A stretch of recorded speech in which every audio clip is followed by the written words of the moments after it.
Okay, you may sit down.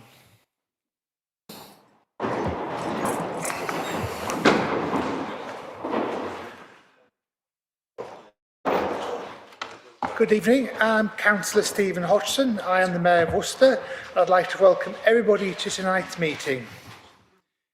This first part of the meeting is an extraordinary meeting of the Council, and the main meeting will commence immediately after its conclusion. My chaplain, Reverend Diane Cookley, will offer prayers before the commencement of the business of the main meeting. This is a public meeting, and members of the public and press are permitted to report on the proceedings. Reporting includes filming, photographing, making an audio recording, and providing commentary on the proceedings. Please note, this meeting is recorded and streamed live. These recordings are published on the relevant meeting page of the Council's website. By choosing to attend this public meeting, you are deemed to have given your consent to being filmed or recorded and for any footage to be broadcast or published. If the alarm sounds, the premises must be evacuated immediately. Do not spend time collecting personal belongings. All emergency escape routes are clearly signed. Once you have left the building, the assembly point is in the High Street opposite the Guildhall. Members and other speakers are reminded to use their microphone when speaking. What I would also add as well is, when you press the microphone button to speak, can you please pause briefly to allow the technology to work through, and also for the cameras to adjust to their current position. So I'll now ask for apologies for absence. Apologies for absence have been received from Councillor Hodges, Mr Mayor. Very much. Do we have any declarations of interest? I cannot see any. We have got public participation. Francis Lancaster will speak, and you have up to 5 minutes speaking time. So if you can come to the microphone, please.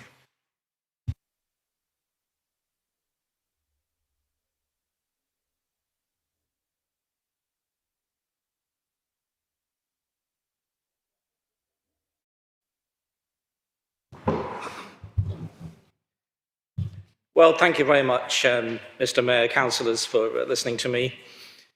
I don't know who originally said if elections made any difference, they'd abolish them. But I hope that this council isn't going to prove that old adage true tonight. Basically, there are two main reasons to consider changing the system from election by thirds. The first is saving money, and the second is stability. And I hope to show that the arguments in favour of changing don't stand up. As regards saving money, it suggests that the council badly needs to save money. It suggests a certain desperation. It suggests that the council perhaps isn't being prudently run. Now, I'm sure that the council leader will refute this, but if it's totally untrue, why make the suggestion publicly that it may be true? Furthermore, I can think of a much better way to save money, and that's to get rid of the lot of you and have a unitary council. Now, I'm persuaded by Councillor Garrett's argument that a unitary authority would snaffle discretionary funds to prop up statutory services, and you'd hate that. But it makes sense. If you really want to save money, you think that's important, then you should abolish yourselves and go for one unitary council. Then you could have only one election every 4 years, and those who wish to change, no doubt, would be very happy about that. Let's think for a moment. Who likes elections only once every 4 years? Well, maybe council leaders, because what it means is that if the council makes a mistake or takes a very unpopular decision, the council leadership can wait the local residents out until hopefully that embarrassing decision and mistake disappears. That's one of the key arguments against changing the present system. Now, I know from experience, and I sympathise, that having elections every single year, even if you're not up for election, you're expected to support your councillors. Yes, that can be tough. It can be tough for people who have ordinary jobs. But many distinguished councillors over the years have managed to cope with that. So there's no good reason to change it. After all, councils' democratic accountability is not organised for the convenience of our elected representatives. It's elected to give ordinary members of the public an opportunity to hold you accountable. And the more opportunities we have to hold you accountable, that is a much superior system. Many people think that somehow we're overrepresented in this council. We have too many councillors and councillors. That's actually not true. Next to Denmark, we actually have the least representation of any Western European country.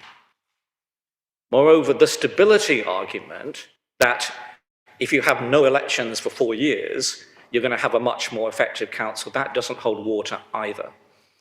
Actually, I think that councillors should be happy to be held to account more often. It makes for a better council if people are on your back some of the time. I know that sounds counterintuitive, but it remains true.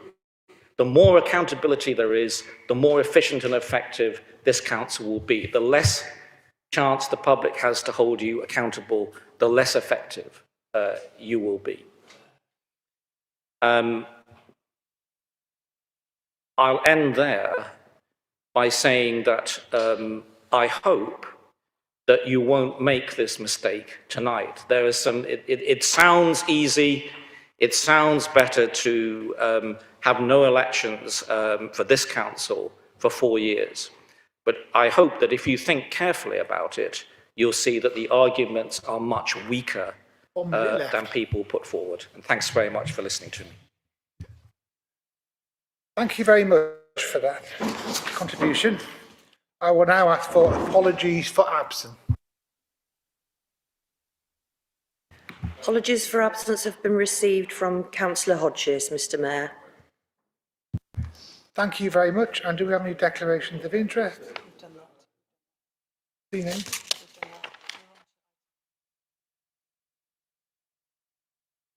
Oh, yes. Okay, then. We'll now go into the item we're discussing tonight, which is the council electoral cycle.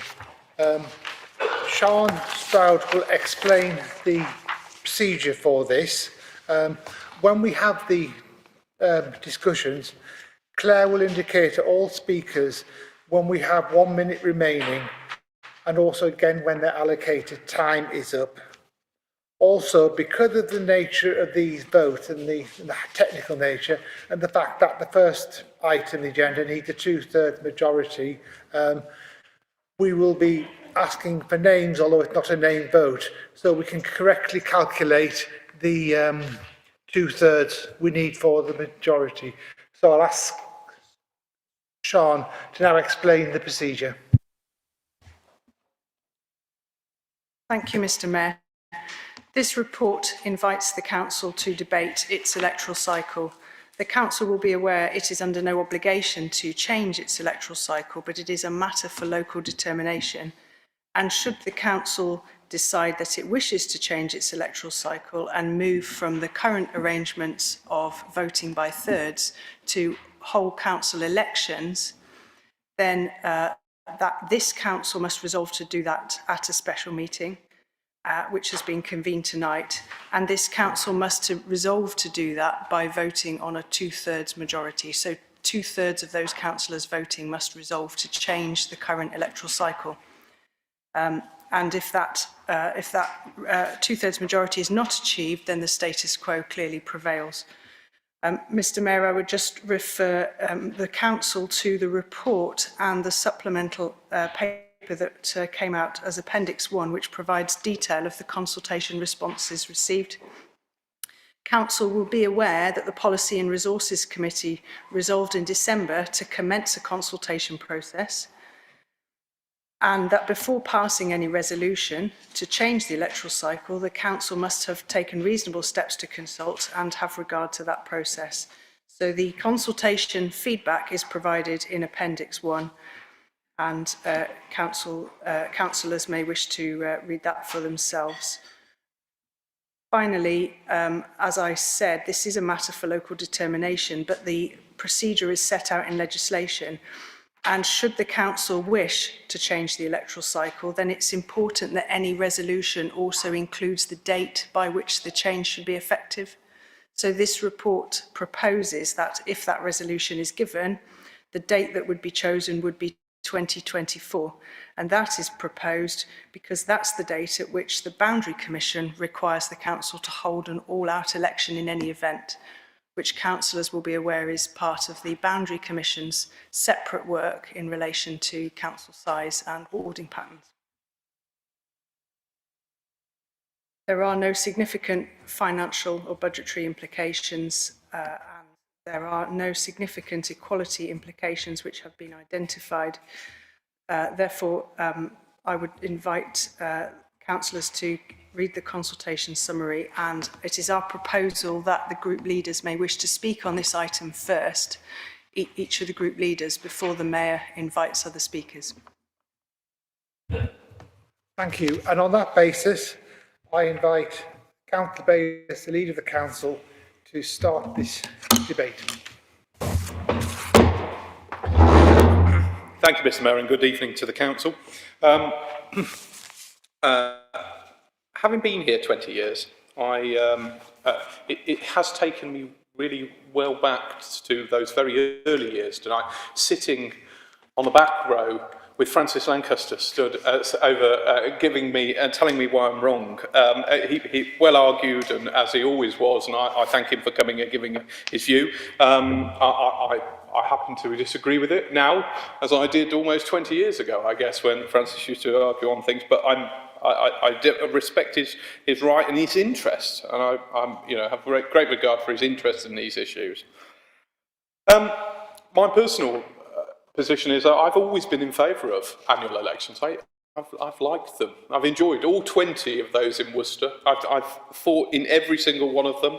I think the 2020 election obviously was postponed only time in those 2 decades, and I've not been out knocking doors and doing things. So I've always thought that annual elections were, the lifeblood of politics and of political parties, if nothing else. However, I have, over time, changed. There has been a growing awareness, particularly as leader of this council, that it is difficult to actually deliver policies in a sustained way when we have an annual election cycle, which means that in reality we tend to work together between June and December. This council, of all people of all political hues, work quite collegiately and positively together to achieve things. But the moment those New Year's bells of Big Ben are faded, the moment we're into the new year, we start the politicking again. And whether it's motions about things that people think are going to win them votes in X ward, or if it's petitions from people appearing at county council, or whatever it might be. The annual drumbeat of those elections means that we spend that January to May period fighting each other and throwing stones at each other, and it's every year, and it means that actually the officers and the machinery of our local government tends to grind to a halt in that period.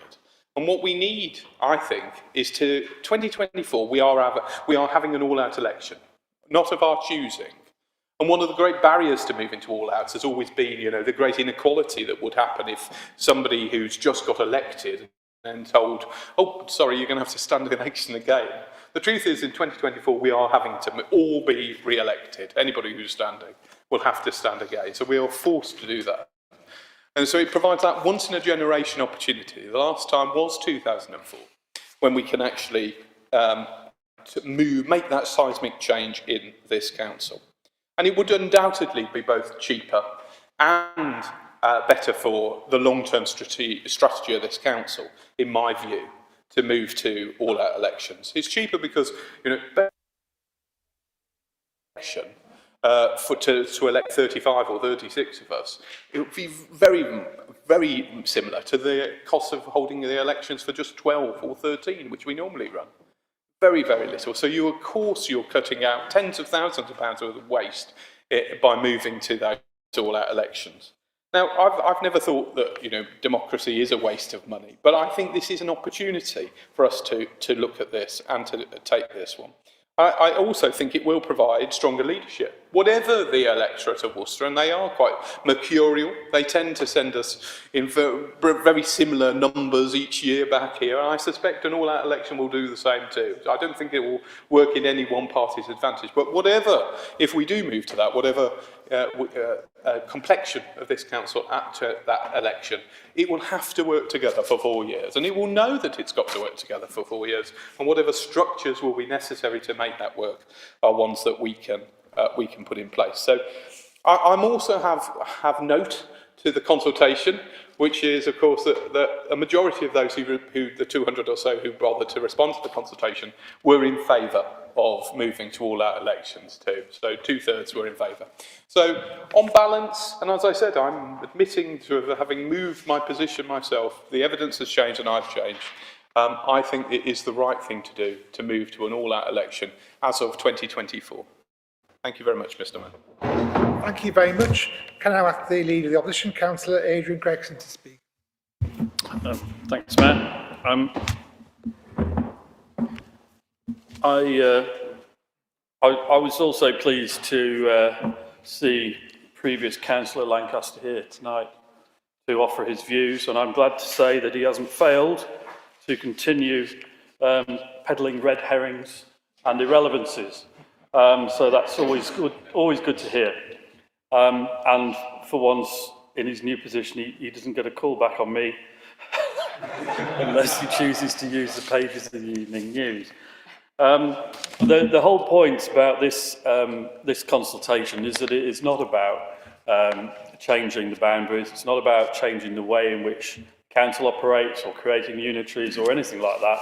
It is purely about looking at our electoral cycle, and it is driven not only by that, but also by the need to address some anomalies in the representational figures for local councillors in the city wards. I would just highlight a few things from the public consultation that have come through that I support.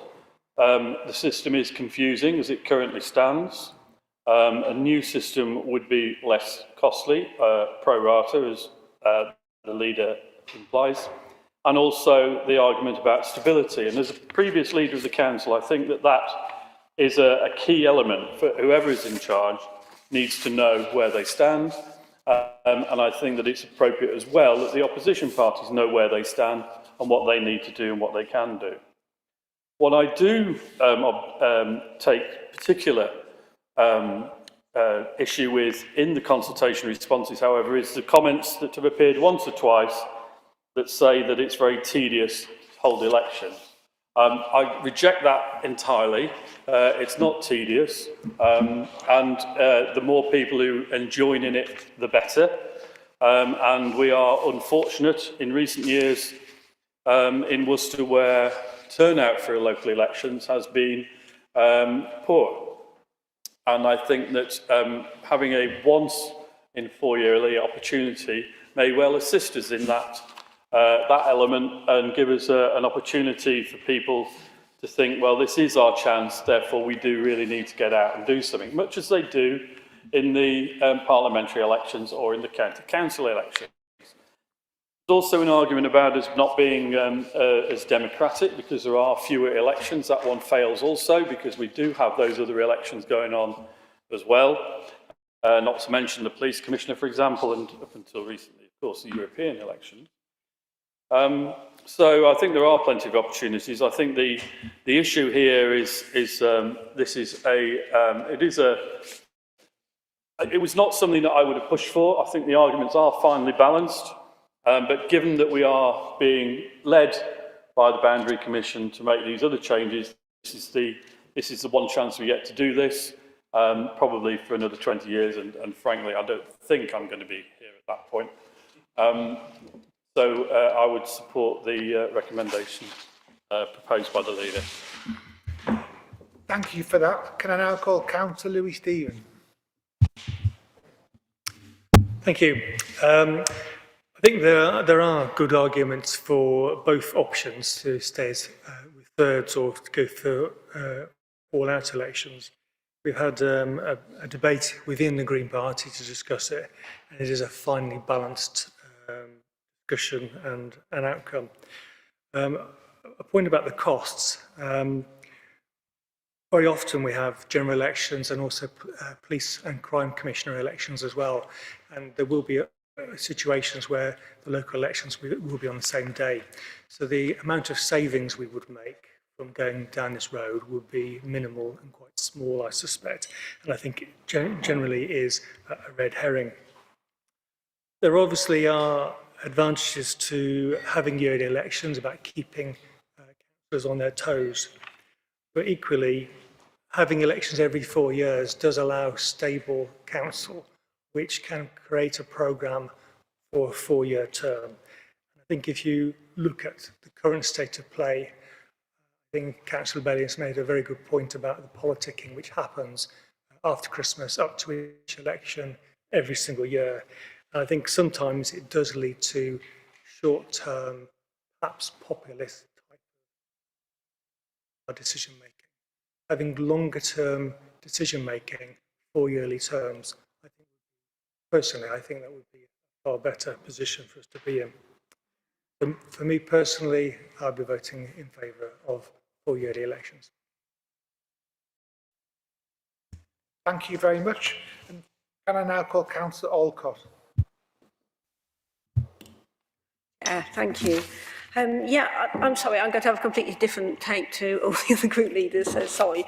And obviously I welcome, we've had a consultation and 328 people have responded, and a thank you to each and every person for making the effort that, you know, that it's really good that people have had input. But if you compare that to the population of Worcester, which is roughly 100,000 people, that means just 0.328% of the population have responded to the consultation.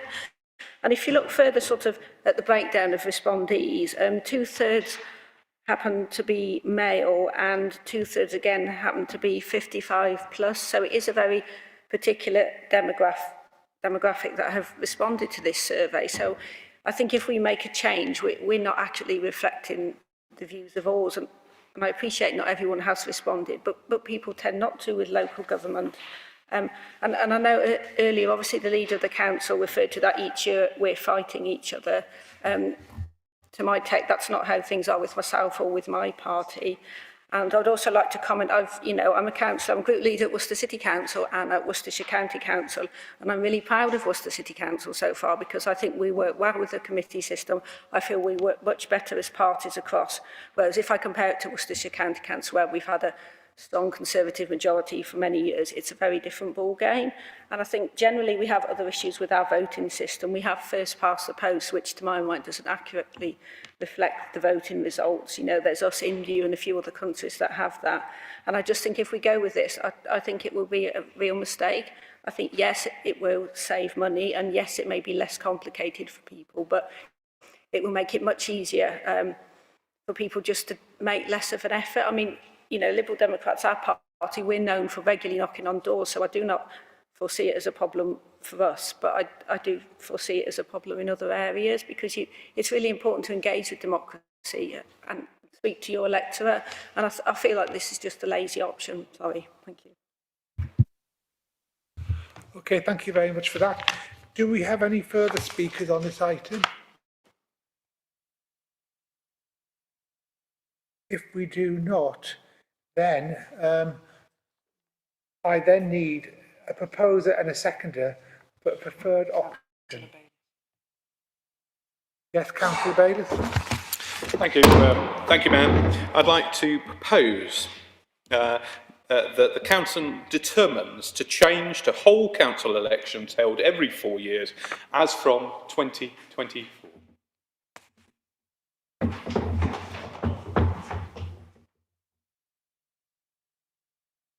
And sorry. Councillor Bayes, just confirm sorry, the other I've missed recommendations. my, that we note the outcome of the consultation, and thirdly, that the council chooses to change and therefore authorises the corporate director of planning and governance to issue the necessary public information as required by the legislation and undertake any further actions necessary to give effect to this council's resolution. I think that's the complete what I'm moving to, Mr. Mayor. Okay, we now have a motion now that meets the requirement. Can I have a comment, please? I'll say. Okay, thank you very much. We have a motion now that's now proposed and seconded. I propose, Claire, do you want to take to the vote? Handle the vote. Thank you, Mr. Mayor. When I call out your name, could you please indicate if you are voting for the motion, against the motion, or abstaining from the vote? Councillor Agar. Councillor Alcott. Against. Councillor Altaf. Councillor Alan Amos. Councillor Bill Amos. Councillor Jenny Barnes. Councillor Mark Bayliss. Councillor Marjorie Bissett. 4. Councillor Jim Carver. Councillor Owen Cleary. Councillor Tom Collins. 4. Councillor Simon Cronin. Councillor Lynn Denham. Councillor Aladita. Councillor Simon Geraghty. Councillor Adrian Gregson. Councillor Louise Griffiths. Councillor Nida Hassan. Councillor Mrs Lucy Hodgson. Councillor Stephen Hodgson. 4. Councillor Mike Johnson. Councillor Matt Lamb. Councillor Neil Lawrenson. Councillor Karen Lawrence. Councillor Karen Lewing. Councillor Steve McKay. Councillor Chris Mitchell. Councillor Robin Norfolk.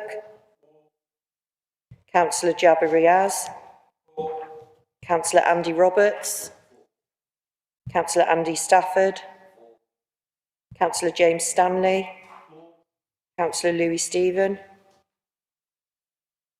Councillor Richard Udall. Thank you, everyone. The motion is carried. Thank you very much. We'll now move on to the next item, which is the referral report from the Policy and Resources Committee of the 8th of February 2022, which is the Local Government Boundary Commission for England Council Size Submission. So, Councillor Bayliss, I'll ask you to comment. Thank you, Mr. Mayor. As Chairman of Policy and Resources, I present this report that was discussed by the Policy and Resources Committee. The summary of which is that although our submission says that we feel that the Council should stay broadly at the same size as it is now, 35 or 36. I think since the creation of this Council in 1974, the Council has had broadly that number of members. We feel it is still appropriate. We feel that despite even with the growth of the city, that is the right number for a council of our type to have.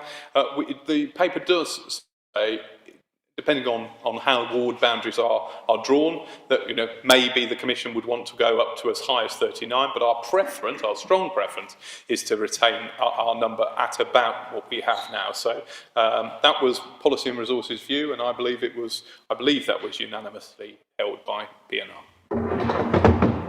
Thank you very much. Are there any other speakers on this matter? If there are not, I will hand over to Claire to take the vote.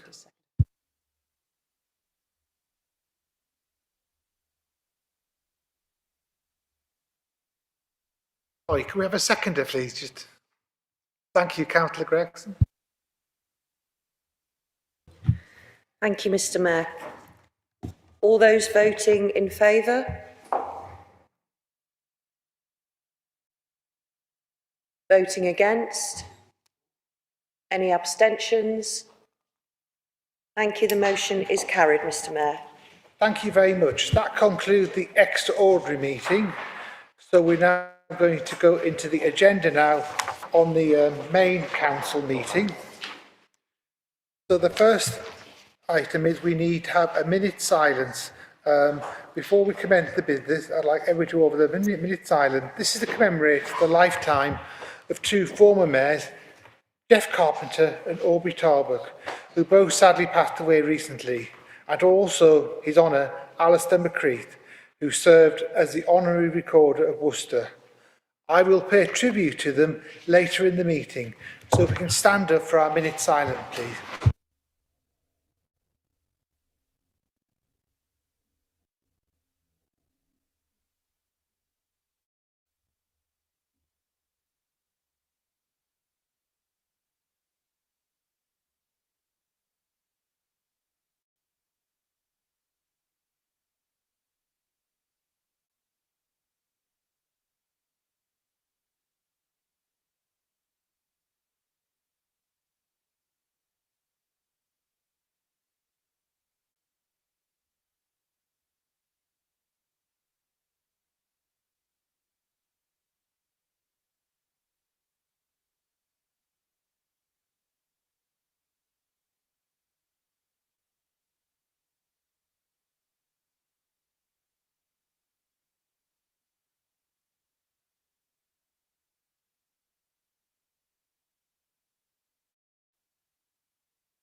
Thank you very much. May I sit down? Okay. I now welcome my chaplain, Reverend Diane Cooksey, and invite her to offer prayers before the formal business of the council. Thank you, Mr. Mayor, and good evening, everyone. It's really good to be here with you again. We've just paused and had that time to remember people no longer with us. And tonight, I actually just wanted to ask us to just stop and pause think about the people that we represent.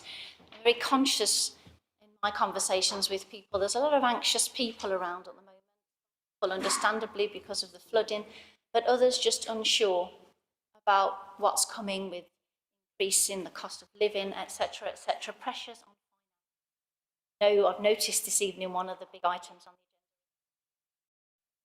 agenda. Budget setting, and it looks like there's a tremendous amount of work gone into that, as I'm sure it does every year. But I just ask us to be mindful of the people that we represent, make our decisions tonight that impact on the lives of the people of this city. So we pray, loving God, as we gather here this evening to discuss matters that impact on the people of Worcester. Keep us mindful of all those who are anxious and help us to make decisions that are for the good of all the people of Worcester, especially those who do feel vulnerable and anxious at this time. Amen. Thank you for that. And once again, I need to ask for apologies for absence. Apologies for absence have been received from Councillor Joe Hodges, Mr. Mayor. Thank you very much. And the next item is declarations of interest. Do we have any declarations of interest here? Yes, Councillor Amos. Thank you, Mr. Mayor. Agenda item 9A, Appendix 8, Active Travel Officer. As the County Cabinet Member for Highways and Transport, responsible for active travel in Worcester, I will not be speaking or voting on this item. Thank you. Are there any others?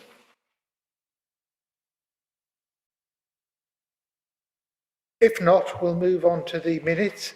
Can we agree that the minutes of the council meeting on the 30th November 2021 are a true and accurate record? Thank you very much. I will now talk about the Mayor's communication. There's quite a few. First thing is I want to give a plug for the Mayor's banquet on the 29th of April 2022. This is going to be a really, really good night, and hopefully it will raise plenty of money for my two charities, the Stroke Association and ASPI, and tickets available from Jill Priest at the Guildhall. Also available from Jill Priest at the Guildhall will be the Worcester Concert Brass, which is being held in this room on the 22nd of March 2022. So again, that's a good night. Tickets for that are £10, and you do get a drink as well. So I can certainly recommend that. At the last council meeting, we welcomed children from St Barnabas School regarding the children's woodland. And just to let them know, we are making progress with this to give children access to space at the school. And I would say, hold your horses, there will be some news at some point. The second one is the next item of the Holocaust Memorial Day, which was very well attended in the Guildhall, and I would encourage members to view the film on YouTube and search for Worcester Interfaith Forum. Also in the end of January, I visited Parma to support Worcester Warriors Rugby Club, and I met the mayor there, Federico Pizzarotti, who showed me the council chamber in Parma, which is laid very similar to this, with the mayor at this end, lead controlling group, opposition group, and press at the back and that. And they also use exactly the same microphone systems as we do. And I was gifted a very nice book, which in the parlour, the members can come have a look at it. Also, after the meeting, we will be having a buffet supper down in the lower hall. Please come and stay with that, because Lucy has baked a beautiful cake which you can try, which is very tasty. And I've also made some goat cheese as well, which you can also try as well. So that's something to look forward to.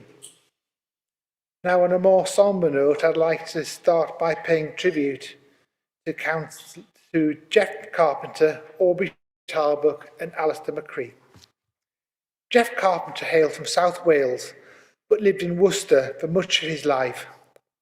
He was first elected to the council in 1973 and served for 27 years, representing the St Martin's ward until standing down in 2000. During that time, he was chairman of the Development Committee from 1981 to 1984 and chairman of the Museums and Art Galleries Subcommittee from 1990 to 1994. He was Mayor of Worcester in 1984-85, a lecturer at the former Worcester Technical College for many years. Jeff was known as a local historian and author and has written many books, including Victorian Worcester, History of Worcester Guildhall, and Wartime Worcestershire. He is also a former West Midlands Heritage Lottery Committee chairman. In 2016, Jeff was made an honorary alderman in recognition of his outstanding service to the council. He passed away in December 2021. A memorial service for Jeff will be held at the Guildhall, at the Cathedral, then at the Guildhall on Monday, the 29th of May 2022, which you're all invited to attend. Aubrey Tarbuck was first elected as a city councillor for the Nunnery ward in 1966. After losing his seat in 1971, he rejoined the city council after being elected to St Peter's ward in 1998.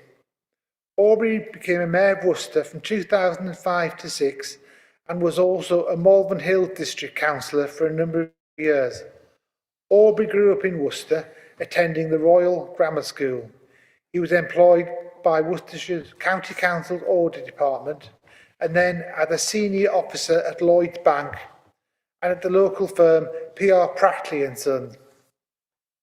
He was reunited with City Council colleagues at a special event held at Guildhall last October to mark the 400th anniversary of the signing of Worcester City Charter. He passed away in December 2021 at the age of 89. His Honour, Judge Alistair McCreath, sadly died on Sunday, the 30th of January, aged 73. He lived in Worcestershire since 1976, became a barrister in the early 70s, and was appointed as a circuit judge in 1996. In 2006, he was invited to move to Worcester Combined Court Centre as a resident judge. He became Honorary Recorder of Worcester in 2007. In 2011, he was promoted to Senior Circuit Judge and took up the post as Resident Judge at Southwark Crown Court, where he presided over many high-profile trials. He became Honorary Recorder of Westminster in 2012. He was well known for championing the education of judges, promoting the use of the latest computer technology by the courts, and helping the next generation of young lawyers.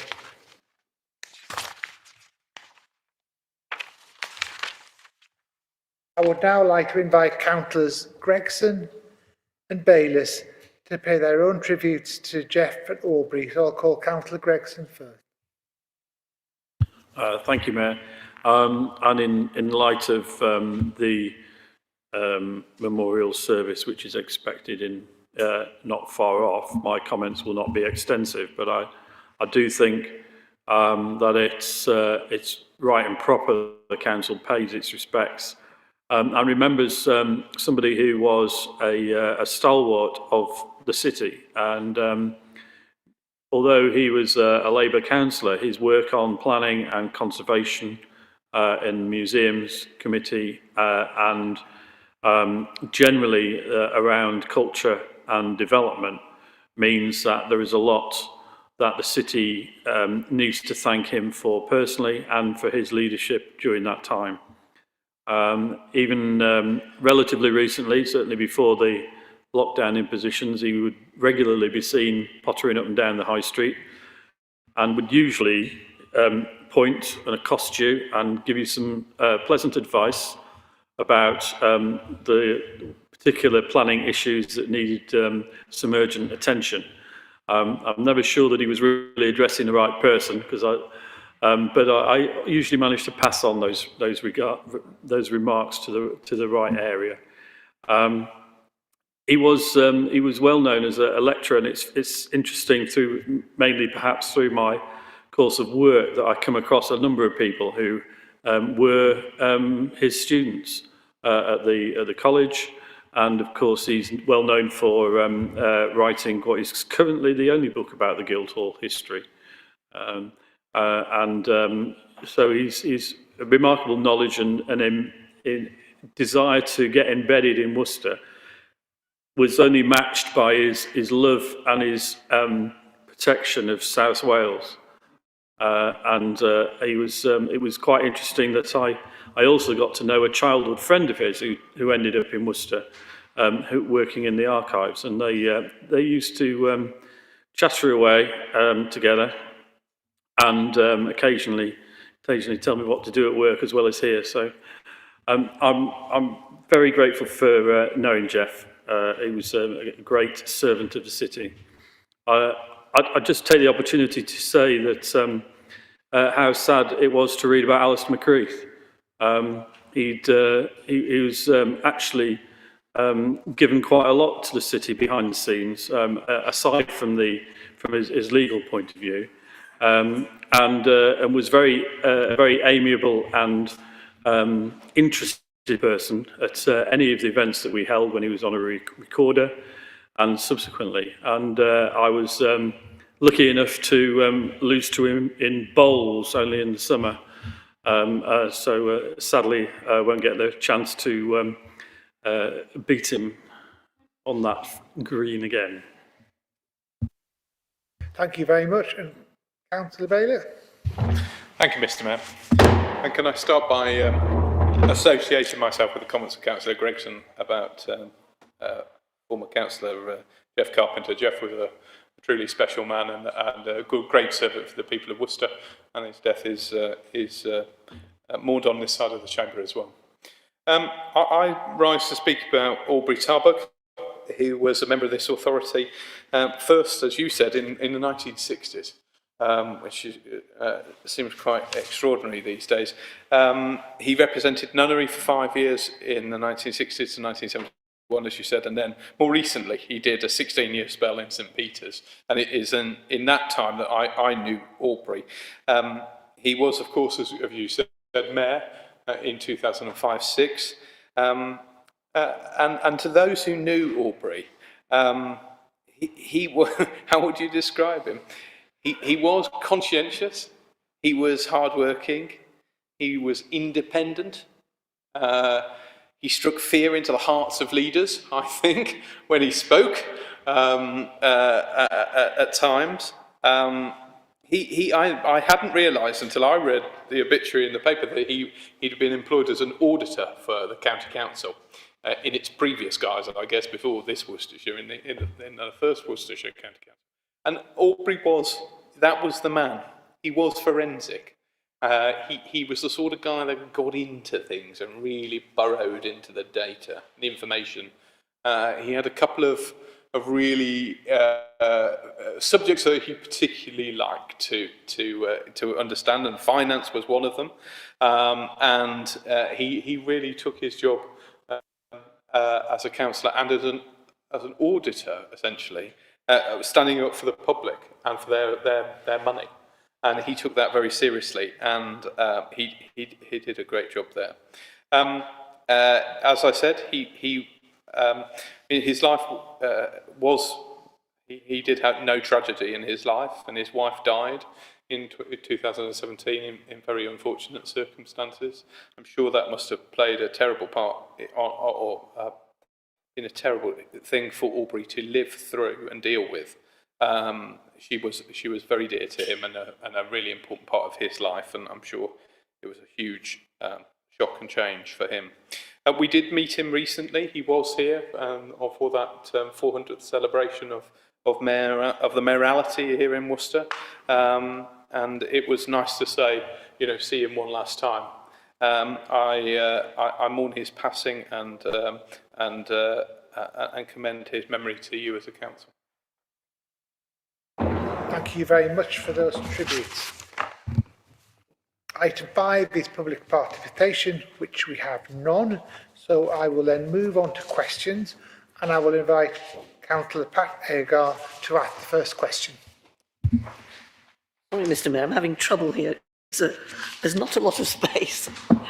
Thank you, Mr. Mayor. Question, I think, is on the order paper. It's pretty straightforward, so I won't read it out. Thank you.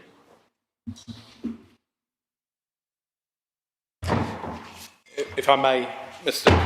Mayor, the British Sign Language Bill has passed its second reading in the House of Commons and is now at the committee stage. If approved, it will require the Secretary of State to report every 3 years on what each government department has done to promote and facilitate the use of the British Sign Language and in its communications with the public. It does not include local authorities in the list of government departments, but it does include the Department for Levelling Up Homes and Communities.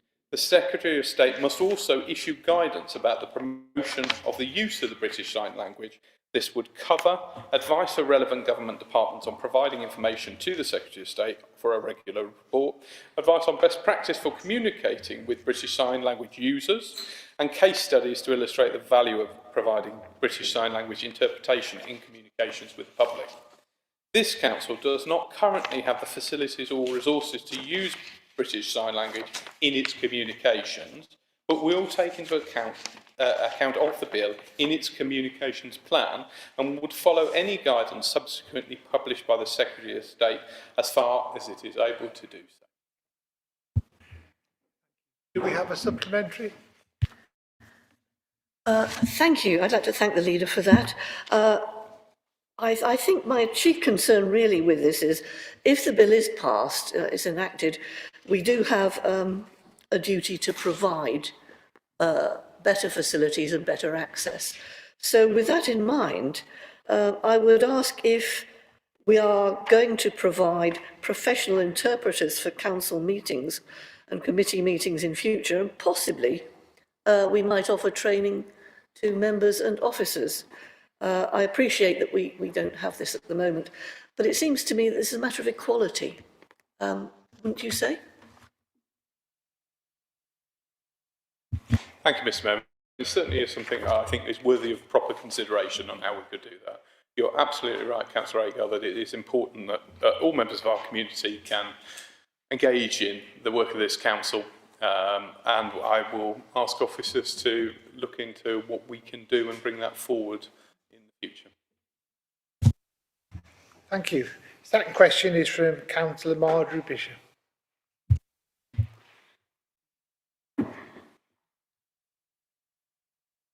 Thank you, Mr. Mayor. My question is for Councillor Mark Bayliss, Leader of the Council. In this time of rises in energy costs, does the Council recognise the importance of all landlords in the city abiding by the EPC standards that apply to privately rented properties? Thank you, Mr. Mayor, and thank you to the Councillor for the question. The health, safety and welfare of all tenants renting in the private sector is of importance to this council, and we recognise that the more energy efficient a home is, the less money that needs to be spent on energy bills. This council has been successful in bidding for a significant amount of government green homes grant money that will be deployed in the homes of those most in need, including in the private rented sector. And this will see a range of home insulation measures put into place to make homes warmer and more energy efficient.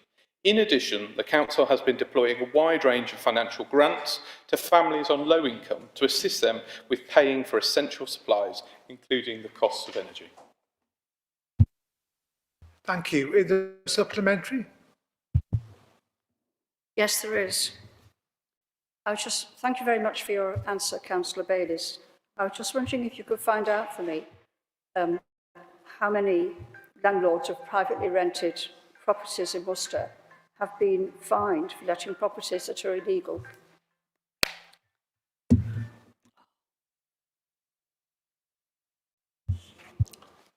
Mr. Mayor, it's not a number I have to hand, but I'm sure there is a record of that. So I'm sure that the member can be provided with some information. Thank you. We'll then move on to the third question, which is from Councillor Alan Amos. Yes, thank you, Mr. Mayor. In fact, a few hours ago, I received an email informing me that the dog poo bin will now be reinstated in Pitmarston Park. So I'm very happy to withdraw my question and note the power of the written word. Thank you very much. And thank you very much for getting results. That's what we like to see councillors achieving. Can we now move on to question 4, please, from Councillor Neil Lawrenson? Thank you, Mr. Mayor. The question is for the Leader of the Council, Councillor Mark Bayliss. Following the Prime Minister's announcement regarding COVID restrictions, the NHS Confederation surveyed more than 300 senior health staff in England. More than 3/4 believe that the requirement to self-isolate following a positive COVID test should remain in place. 94% of those surveyed said testing for health staff and other key workers must continue. Do you think we should listen to senior health staff instead of the Prime Minister? Thank you, Mr. Mayor. As a council, we will promote the advice and guidance from the democratically elected government. While it may no longer be a legal requirement to self-isolate, the government have confirmed that from the 1st of April, people who may have COVID symptoms will be asked to exercise personal responsibility in their decisions over interactions with other people. Self-isolation is standard public health advice for any significant and highly transmittable infection. The Managing Director, separately, is writing to staff to reassure them that, as an employer, we will continue to place staff wellbeing, business continuity and government guidance at the top of our agenda. Throughout the pandemic, the Council has been responsive to the changing environment and been very successful in maintaining frontline services, delivering projects and supporting staff health and wellbeing, and this approach is set to continue into the future. Thank you. Do we have a supplementary? Yes, I do. Thank you for that answer. So my supplementary question is this. It's been reported that there will soon be no legal duty to self-isolate if you have COVID, as you've just alluded to. Do you agree that this council should continue to ask all employees to self-isolate until they have a negative test result? And do you also agree that the council should continue to pay 100% sick pay from day one?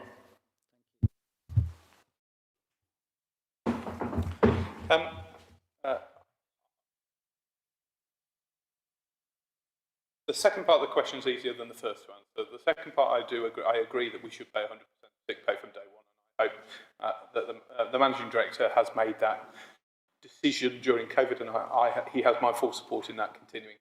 First part of it, I would need to have a further time to think about that in terms of what is the correct way forward. But I do think the essence of the point I made in the first answer, which is about personal responsibility and doing the right thing, and I think is pretty key here. So I'll take a rain check on giving him a definitive answer on the other part, but I hope that has helped with the general view.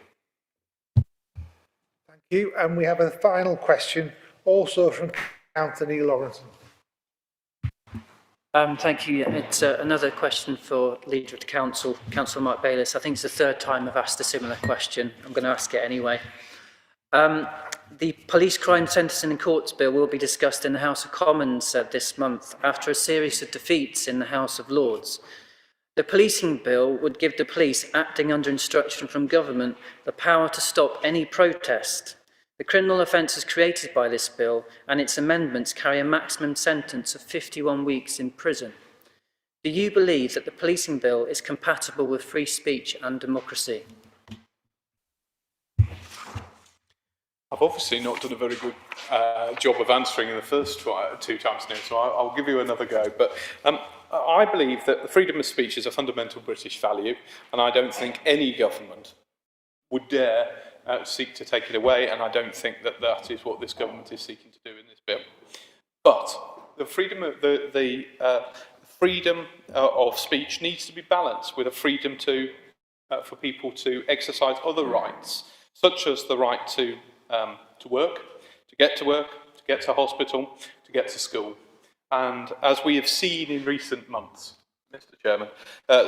Mayor, there has been a concerted campaign of very violent on occasion and aggressive approaching to climate action, where the people have been gluing themselves to trains, standing in the way of cars at motorway junctions, very dangerous behaviour.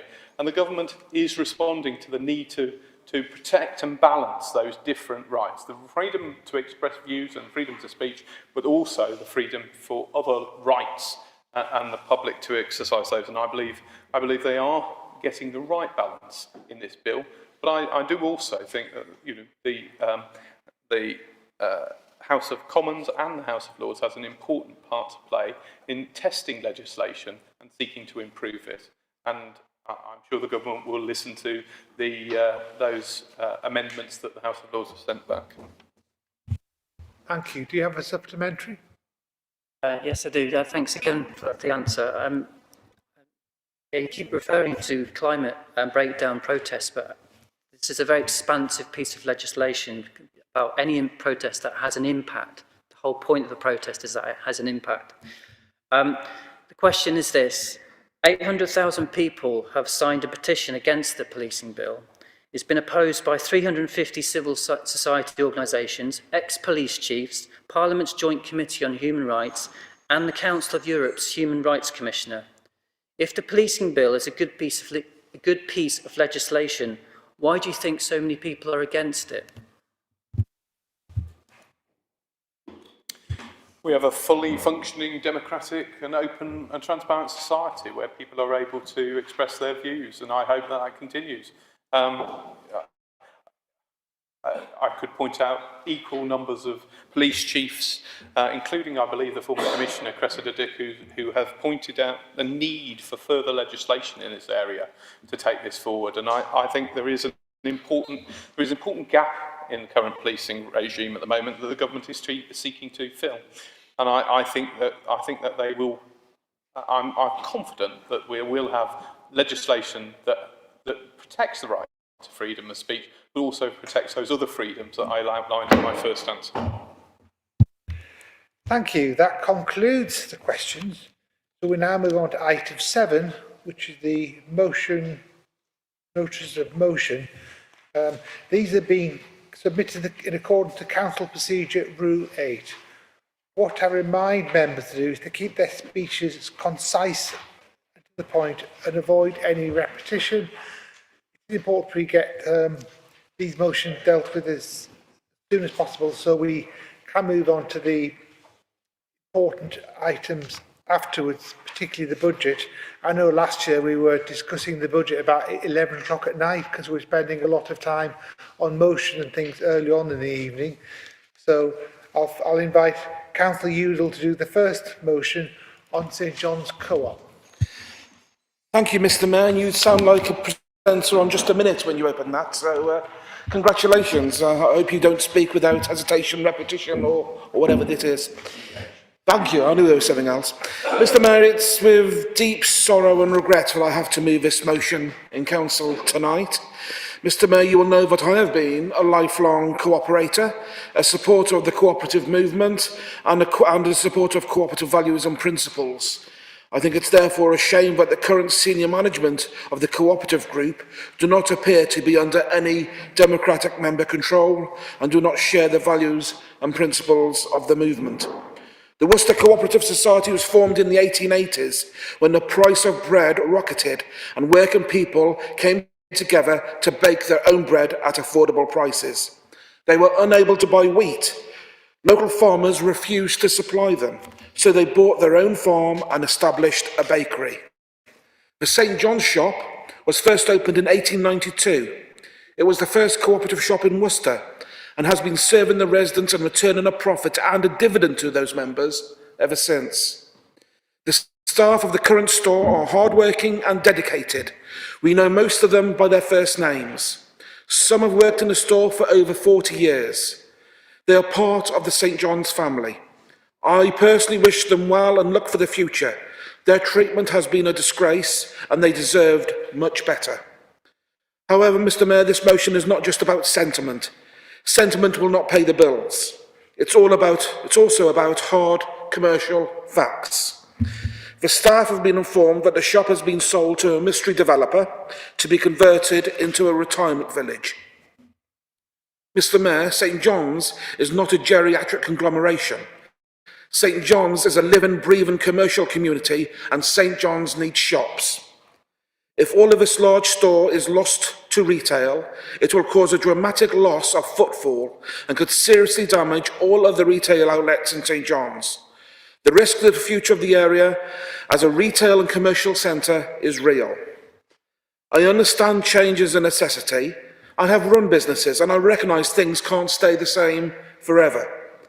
We need capitalism with compassion. We need intervention. We need to protect the retail frontage of St John's with our own planning policies.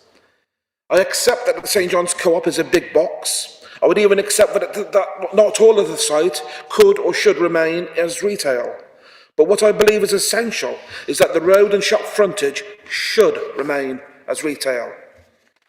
Mr. Mayor, so far, nearly 500 people have signed my online petition calling for us to protect St John's for retail.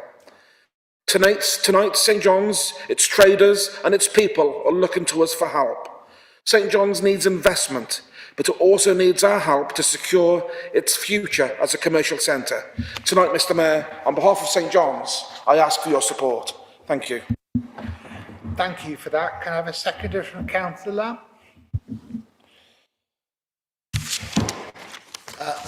Thank you, Mr. Mayor. I wish to formally second this motion. As we know, St John's is very much the village in the city.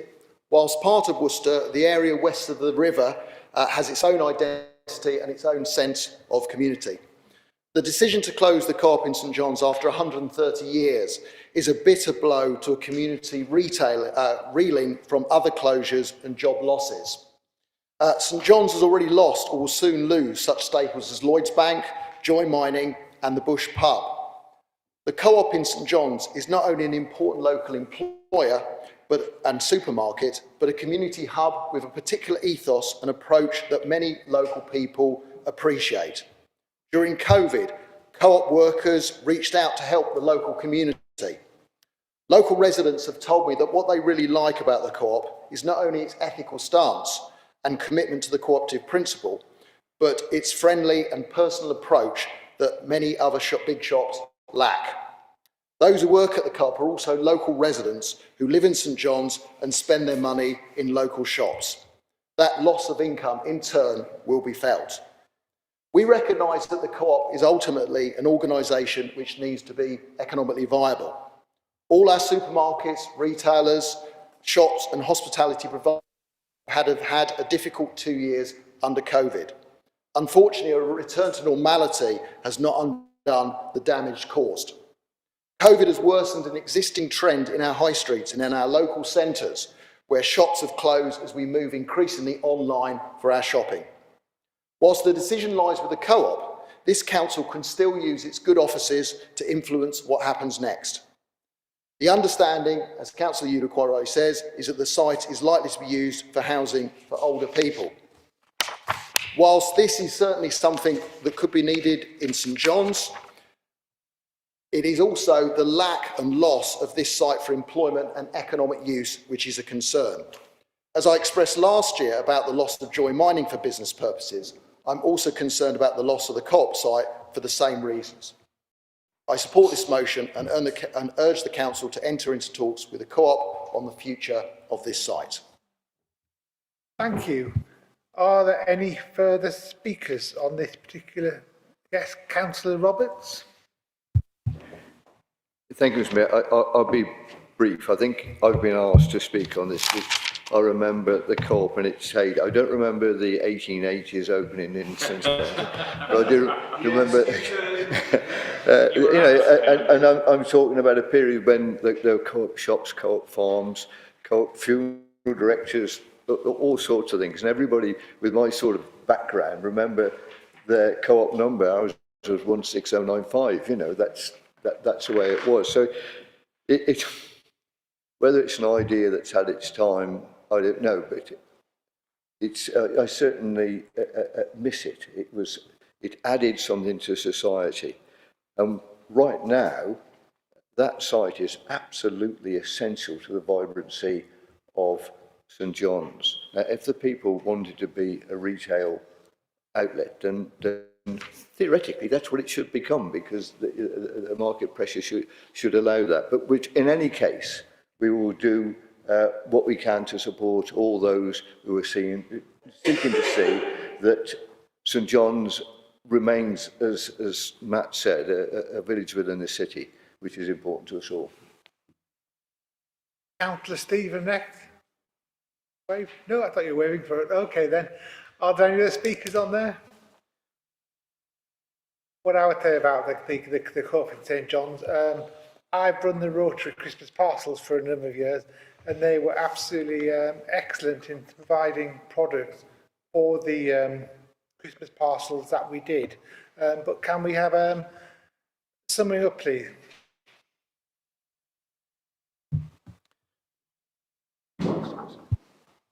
Thank you, Mr. Mayor, and thank you for Councillor Lamb and Councillor Roberts for their comments.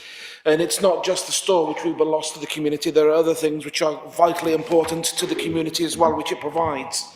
There is, for instance, a public toilet in the store. There's a cash machine outside which will be lost. And there's, of course, the car park, which gives so much life to other retailers in St John's. We need to do so much to protect this store, protect St John's, and I look forward to your support tonight. Thank you, Mr. Mayor. Thank you very much. Claire, can we take this to the vote, please? Thank you, Mr. Mayor. All those voting for the motion, raise your hand. Against? Any abstentions? The motion is carried. Thank you. Thank you very much. We'll now move on to the second motion on standard expected for elected representatives. So can I call Councillor Gregson to the microphone? Thanks, Mayor. I'd like to think that the motion that I've proposed is relatively uncontroversial. I think that it's in all our interests to declare our standards and our commitment to the highest standards of public life, and these were enshrined in what we'll call the Nolan principles. And those of us who were political back in the day will recall that the driving force behind establishing these principles under Lord Nolan was some of the issues arising from the way in which MPs were dealing with their expenses. The Commission established the principles and has applied them across the public sector, and I think they are now fully embedded not only within government organisations, including local government organisations, but also across higher education and charities and the widest range of public life. It is some time ago, however, that these were established, and the Standards Committee, which is established with each council, still meets and still reinforces these principles, but perhaps sometimes we need to remind ourselves more directly. And that can't be any more relevant than now, when we have a situation led from the very top of our political system, where government sleaze is really making us all rather conscious of our political fragility. I think that the way in which jobs have been handed out, PPE contracts, behaviour of various members of the cabinet and then having to resign, the furore over the lobbying of Owen Paterson, the refurbishment of flats, the singular activities of a Prime Minister who appears unable to appreciate the impact of his behaviour with regard to partying during the COVID lockdowns. All these things are not only labelling the government and labelling the Prime Minister as bad examples, to put it mildly. They are labelling all MPs. In fact, they're labelling all politicians. And if you go out door knocking at the moment, you will not find it uncommon to have a response on the door, you're all the same. You're all in it for the money, you're all in it for yourselves. And frankly, I've had enough of it. And I think we should all have had enough of it. And I think that we should all, at a local level, be very frustrated by the way in which some of our national politicians behave and lay us open to criticism. Within local government in particular, the standards expected and the standards followed are exemplary, and we have nothing to be ashamed of in Worcester City. But if you read the declaration of office which a local councillor in this city has to declare when they get elected, it's about 3 lines. It's very bland, and it simply makes reference to being honest and following the Constitution. The model code, which is proposed by the Local Government Association, on the other hand, does give rather more detail and expansion, and I've outlined those words in inverted commas as an example from the code, as something which we could amend our declaration of office to include. And I'd like to think that if we can make that declaration in full like that once a councillor is elected, and then that we are all asked to renew that in some way or another on an annual basis following the annual council, then that would be an appropriate way to demonstrate that we do believe in these standards and that we are following them, and that we will uphold the principles of public life which are outlined, and make an attempt to distance ourselves as local councillors in Worcester from the shenanigans of others. Therefore, I propose the motion as it's outlined on the order paper, and including the final recommendation that if there are requirements to change the constitution in order to do that, for those amendments to be brought forward. Thank you. Thank you. Can I invite Councillor Lamb to second this motion? Thank you, Mr. Mayor. Yeah, I wish to formally second this motion. And I saw today there was a piece of research which came out which said the second least respected group of people, according to the British public, are politicians, only just ahead of journalists, as I look ahead to my friend at the back. So unfortunately, Adrian said it very well, you know, our political system and the actions of politicians have come under renewed scrutiny in recent months. You know, what politicians do and what politicians say has, you know, very much, I think, tarnished the reputation of politicians across this country. And perhaps I'm being a bit naive, but I still genuinely believe that most politicians in this country are honest and well-intentioned. You know, whilst I do not always agree with what the opposite parties say, and I'm sure they say the same about me, I recognise that as councillors we do make sacrifices for our local communities, and we do open ourselves to criticism by entering the very public arena of democratic politics. And I think we are fortunate in Worcester to have a clean record of politics, whilst tempers sometimes fray, whilst passionate feelings are sometimes evoked, the level of discourse, I feel, remains relatively civil. And I've sat on the Standards Committee for most of my time in office, and I've served as both chair and vice chair. And in that role, I've been made aware of complaints that have been raised more than most people in this chamber. And the fact that those complaints are so few and the standards meetings are usually so short bears mute testimony to the high level of standards on this council. However, we must never become complacent. Whether we like it or not, we will sometimes be judged by the actions of others. And we will, in this chamber, sometimes be lumped in with the use of that word politician, which for too many people sums up a self-serving and venal figure.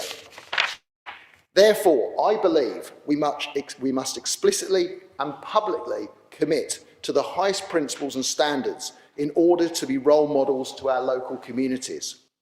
Every councillor takes part in an induction and must, by law, take training in licensing and planning.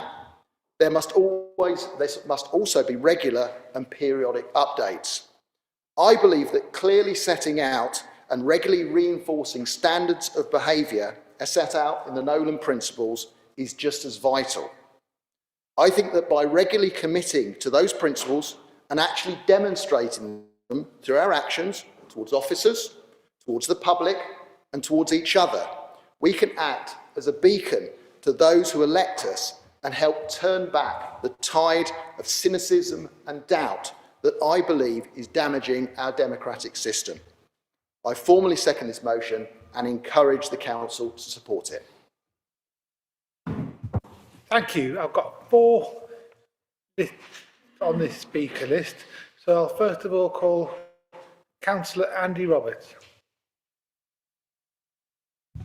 Thank you, Mr. Mayor. I'm the chair of the Standards Committee, but I don't speak in that role. Why do I not speak in that role? Because the nature of our standards, I'm afraid, is pretty dreadful.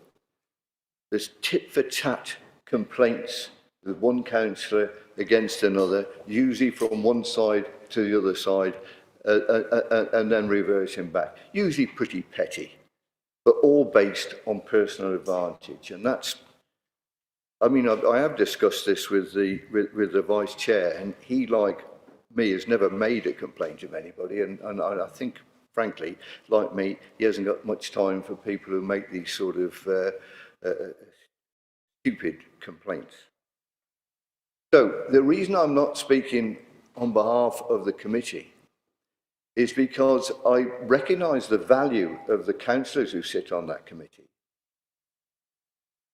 But with due deference to them, I put more weight on the parish councillors and on the independent members of that committee on whose judgment we usually depend. This motion treats them with contempt. The way things should work is that committee should consider any alterations and make recommendations to this council. This way round is this council discharges that and instructs that committee. That just won't do. You don't have to have a committee. Get rid of it if you don't want it. But don't tell it what to do, and don't do these sort of things without consultation even with our lay members. The Constitution is quite clear. It says we should, that council members should read the code together with the 10 principles of public life, and they are included. There's no doubt about that. It's included in the training session. It's included in the a session for people who seek to be councillors. So if we know that, let me point something out.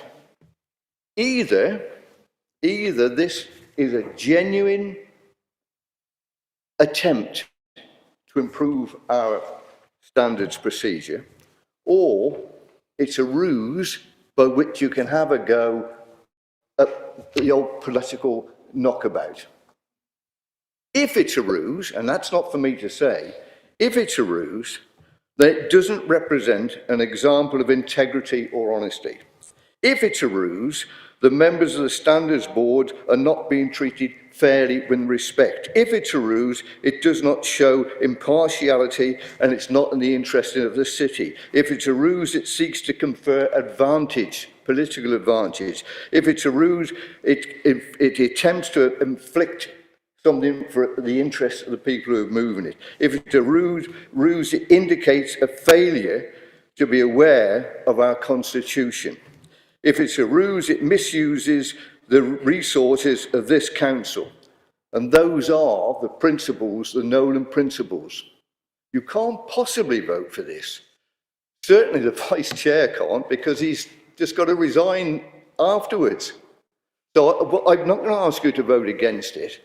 I'm just going to ask you to think through, do you really want to treat our lay members with such contempt, or would you prefer to put this to that council, that committee, and get their views? Thank you. Councillor Bayliss. Thank you, Mr. Mayor. I tried to find out what the motivation was for this motion, because a large part of it, in fact the vast majority of it, is covered by Part 11 of the Members' Code of Conduct, which we are all bound by anyway. So it's in the Constitution. You know I love the Constitution, so for those who may have missed it, it says, for a start, it says the code applies to you as a member of Worcester City Council. You should read this code together with the 10 principles of public life, known as the Nolan Principles, set out in Appendix A, and the Council's Member Officer Protocol, as updated from time to time. It is your responsibility to comply with the provisions of this code. And then it gives some definitions. This code applies to you as a member when you act in your role as a member or a representative of the authority, when you act as a representative of the authority, or on any other relevant authority. You must, when acting for that other authority, comply with that authority's code of conduct. It's really clear. I mean, you know, it's we don't need this new declaration on an annual basis. But I was disappointed that the mover suddenly disappeared into, you know, a bit of government bashing. So I thought, you know, actually I'll absolutely confer to agree with the seconder's comments. The vast majority of people in politics in this country, and I've been around a little while, are good, honourable, clean, respectable people who are doing their very best, not seeking to profit from it, and are actually putting more in than they're taking out the system. And that goes across all political parties and the whole spectrum. But things go wrong. And the idea that it's only gone wrong in this, with this government or in the last 10 years, let me just remind you, because some people have quite short memories. Benny Ecclestone affair, £1 million donation to Labour in return for, you know, alleged favours in terms of the regulation regime. The Hinduja affair, allegations of passports for political donations. Lord Mandelson's undeclared loan of £373,000 to a fellow Labour MP. The MP's expenses scandal, who can ever forget that? 4 parliamentarians jailed, 3 Labour MPs, 1 Tory peer. The Keith Vaz ongoing scandals, I'm afraid there were several there. The Joe Moore event, when she said it was a good day to bury bad news, we'll remember that. The hounding of Dr. David Kelly, of course. And the idea that cash for honours is a new phenomenon. As a historian himself, Councillor Lamb will know that that has a very long history, including in 2006 when it was alleged honours were on offer for, or peerages were on offer for donations. And just before my friends in the Liberal Democrats think that they're missing out here, let's not forget Chris Huhne and his driving offences, or a little further back, Jeremy Thorpe and some other offences then as well.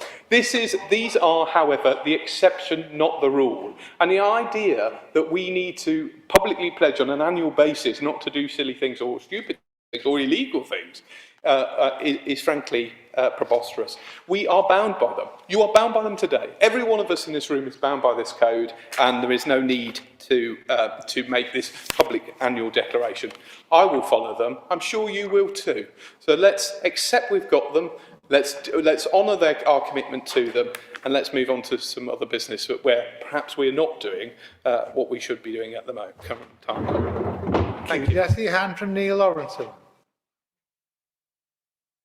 No, I was scratching my face. I'm sorely tempted to make a contribution, but I'm not going to take up more time. Chris Mitchell. No, Mr Mayor, enough's been said on this subject. I don't need to speak. Okay, I can't see any further hand, so Claire, can we take... hold on a minute. Adrian, do you want to sum up? Okay. Thank you for all those contributions and for those who withheld theirs. I'm somewhat surprised by the response.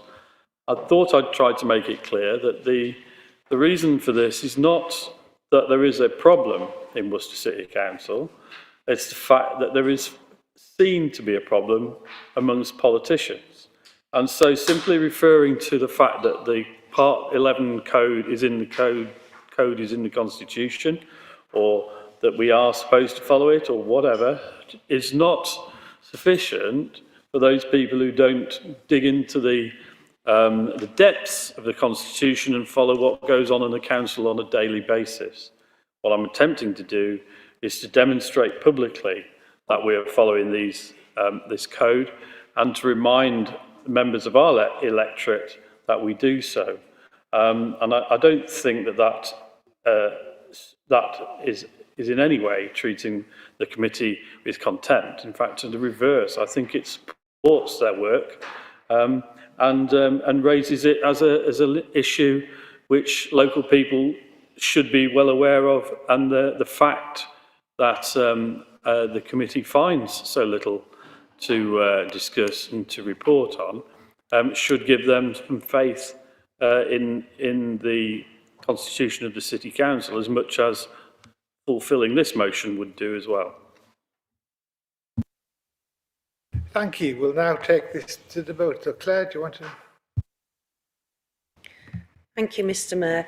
All those voting for the motion, please raise your hand.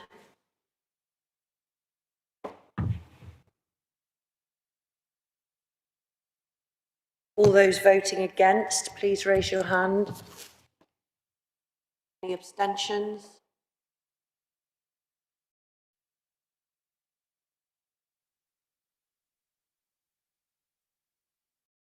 No, sorry.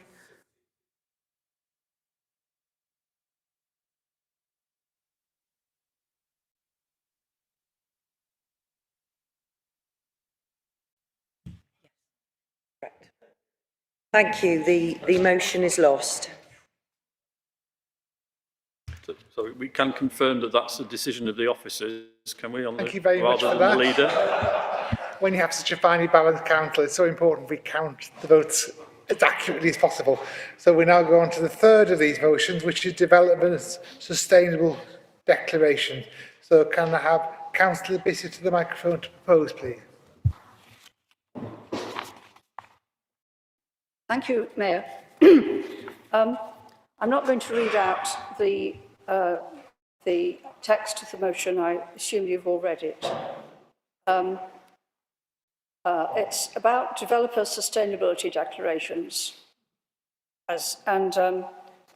The idea is that any developer would make a declaration in response to a request from the council when they put forward a planning application, and it's optional.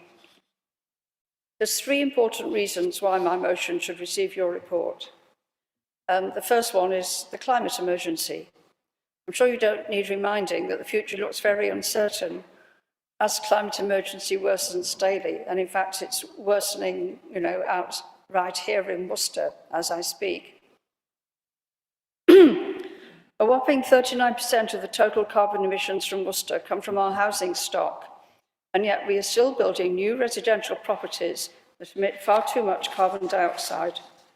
The techniques and materials exist to build homes that emit zero carbon, but they are not compulsory, and builders by and large don't use them or use them only to a limited degree. It's even quite hard to find the EPC for a new home, because I tried to do it myself in the last few days. Much later than should have been the case, the UK government intends to bring in the Future Homes and Buildings Standard in 2025, which will mandate zero emissions. But in the meantime, every new home built increases the city's carbon emissions.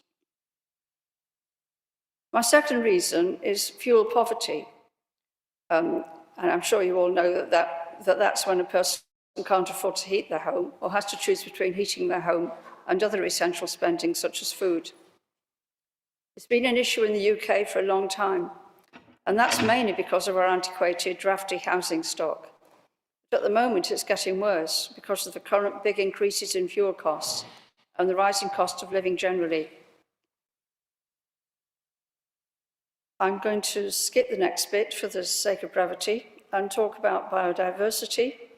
We're facing a biodiversity emergency in the UK as well as a climate emergency, and yet we have a shortage of homes, so we must continue to build, though we should build on brownfield sites where possible, and also make sure that we have as few empty homes as possible. Developers do, by and large, make efforts to enhance biodiversity, but I believe they could do more. Green spaces in developments are often sited where it suits the developers rather than the optimum position for biodiversity. So my proposal is for each developer to submit an optional declaration with a planning application, giving the answers to the questions listed. It is by way of a carrot, not a stick, in the hope that we can raise the aspirations and performance of our developers and, in general, give more prominence to the pressing need for zero carbon building and protecting biodiversity. I urge you to support this motion. Thank you. Thank you. Can I have Councillor Louis to second the motion, please? Thank you, Mr. Mayor. I have great pleasure in seconding this motion and think it's a great idea. As we can see from the recent storms and current flooding in the city, the climate emergency isn't a distant problem but is impacting the lives of Worcester residents now, with residents in my ward on Waterworks Road being flooded yet again. We are running out of time to retrofit our existing buildings at the scale necessary for achieving net zero. We do have problems with the trained workforce and supply chains, and retrofitting is actually extremely tricky. It makes it even more important to build well in the first place. This proposal will mean that the industry will have its progress, its innovation and ambition recognised, and perhaps we'll get some projects that achieve really high standards like BREEAM or Passive House, which we rarely see. Around the country, there are many examples of sustainable building projects that have gone way above current building regulation requirements, and the occupants now benefit from lower energy bills, a range of sustainability features and reduced carbon emissions. So I think it would be really great to see a project in Worcester achieving the same recognition as these other projects from around the country. And so I join Councillor Bissett in urging you to support this motion. Thank you. Thank you. Do we have any speakers? Yes. Councillor Roberts. I'm sorry about this. I've heard enough of myself speaking, but I just want a bit of clarity on this, really. The movers, I'm sure, aware about the actions that are being taken on 10% biodiversity net gain, which basically mean that other than for permitted development or for brownfield sites, any developer has to provide 10% for biodiversity gain, and that has to be part of a 30-year plan. And that's been enforced through the Environment Act 21, and it's due to come in 2023. I think it was slightly delayed because of COVID.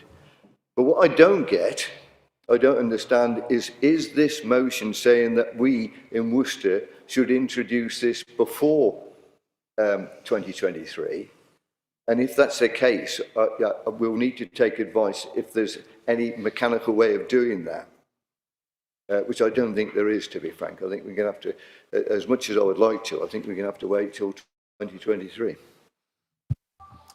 Thank you. Councillor Louis Stephen and then Councillor Mike Johnson. I'd also like to speak in favour of this motion.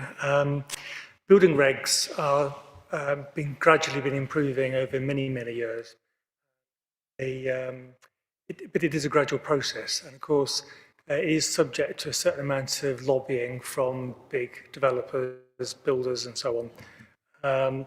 And it has been a very, very slow process.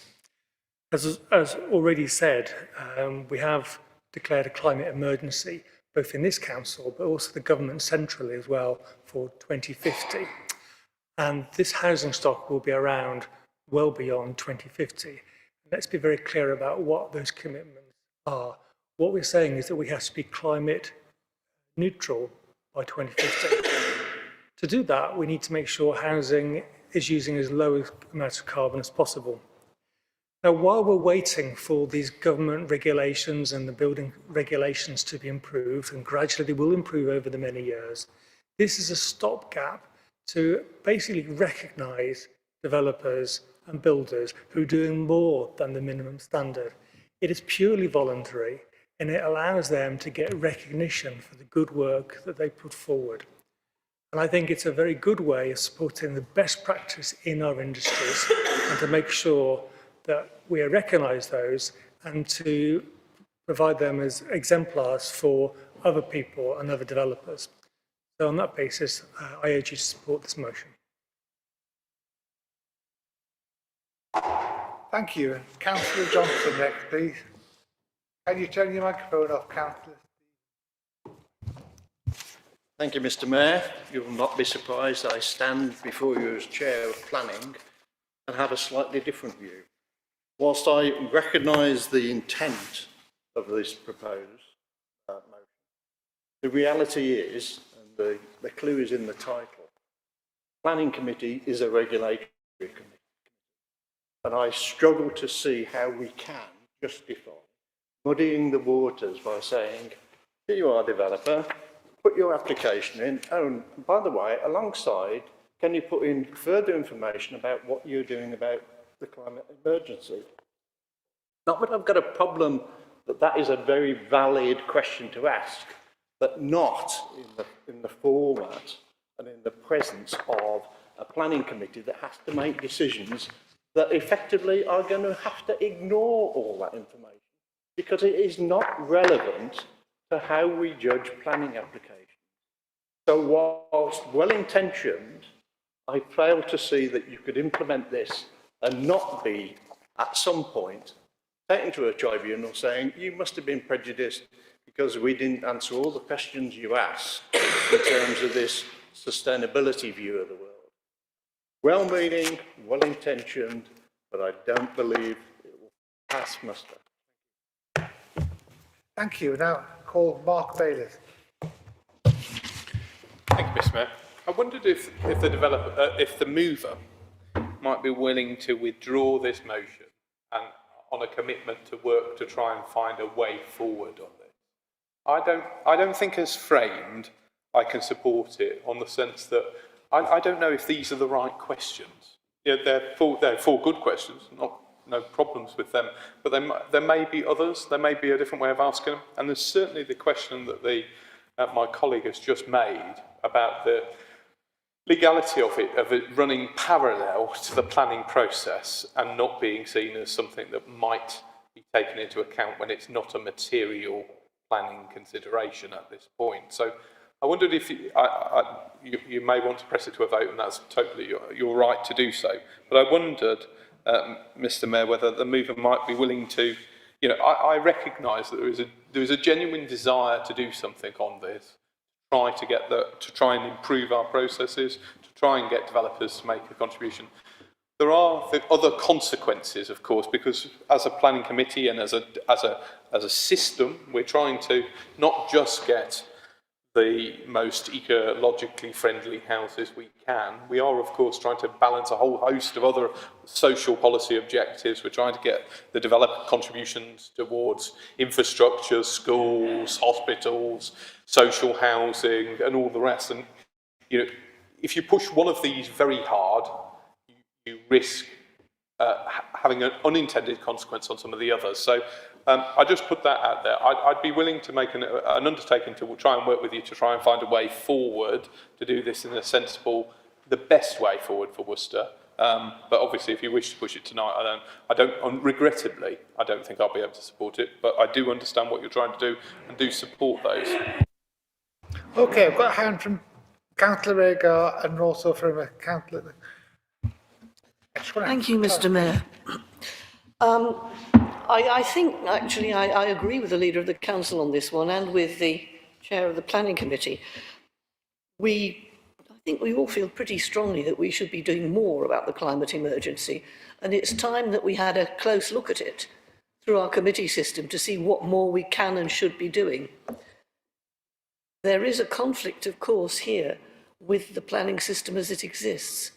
And the legalities, you're quite right about the legality of it. It is a problem. So we need to find ways of taking this forward.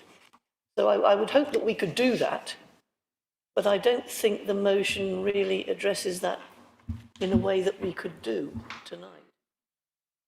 Thank you. Okay, and Councillor Denham. Thank you. I wonder if we could ask officers for an opinion. It's my understanding under the governance rules that if a motion is put for us today, it has been through our legal department and it is therefore doable. Now, rather than second guess the legality of this, would it be possible to have some guidance before we vote? I will ask Sean for her comment. Thank you, Councillor. Yes, the proposer of the motion did seek advice. In giving advice on the motion, as the monitoring officer, I'm always very careful to make sure that I follow the Constitution and give the advice in just the clear terms of, can the motion be debated? Is it something the council could implement? Because clearly it's a matter of policy then for councillors to decide what they think about the merits of it. Therefore, I view my advice through quite a narrow prism would be my starting point.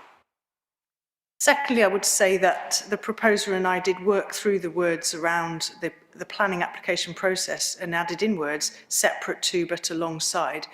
The intention being it's a data capture moment, but it's not part of the planning process.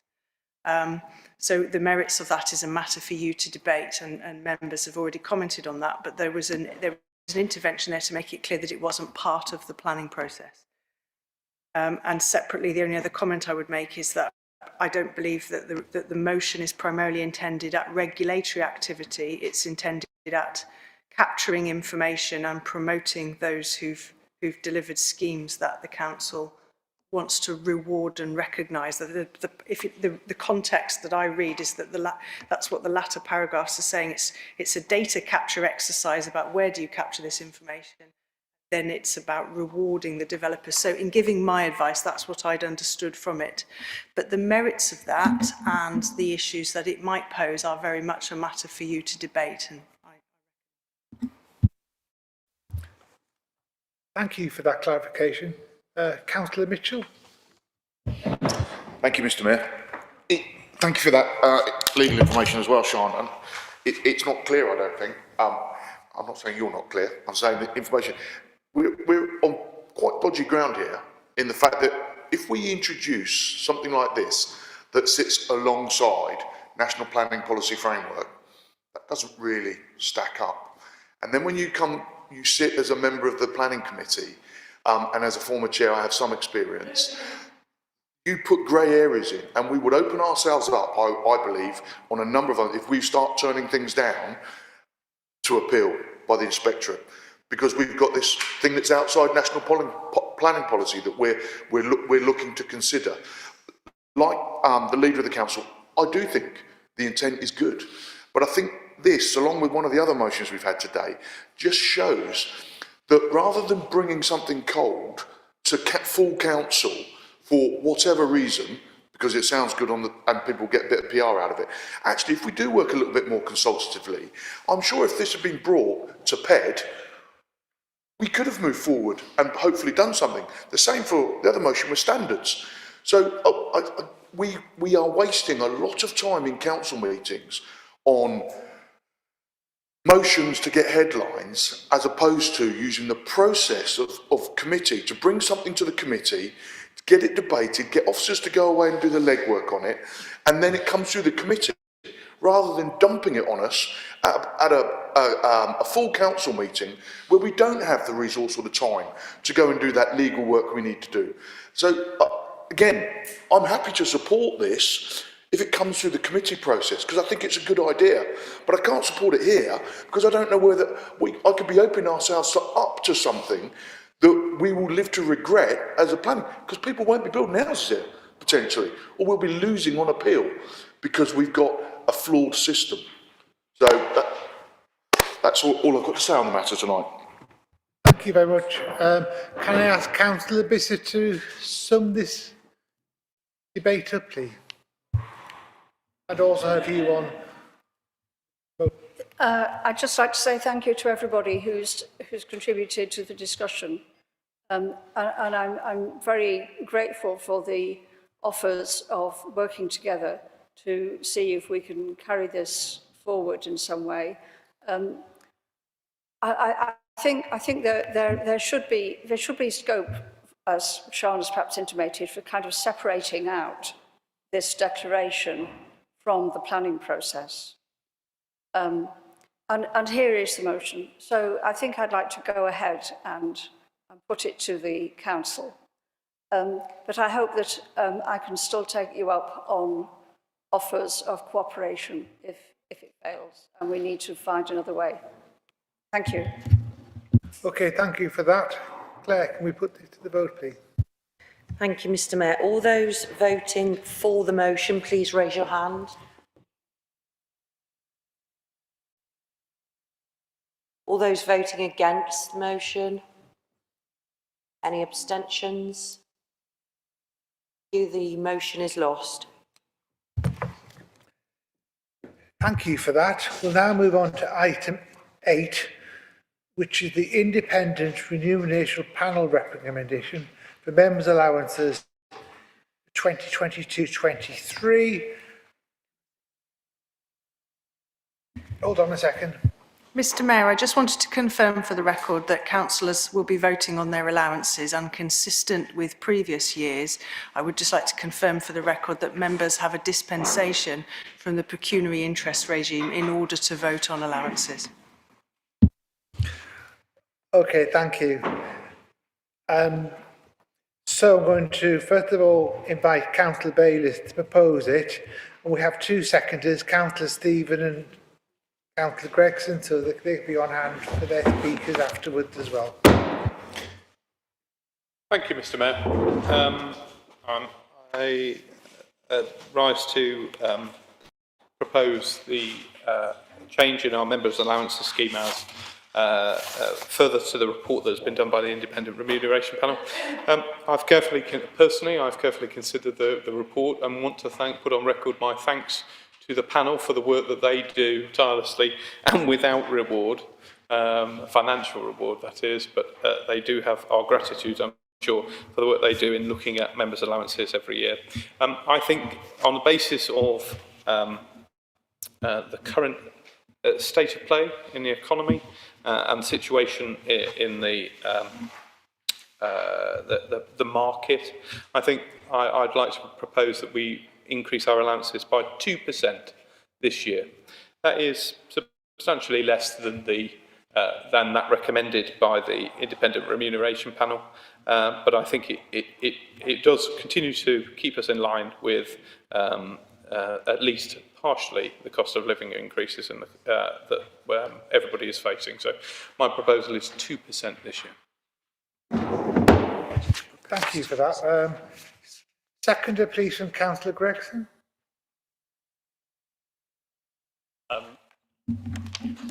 Thank you, Mayor.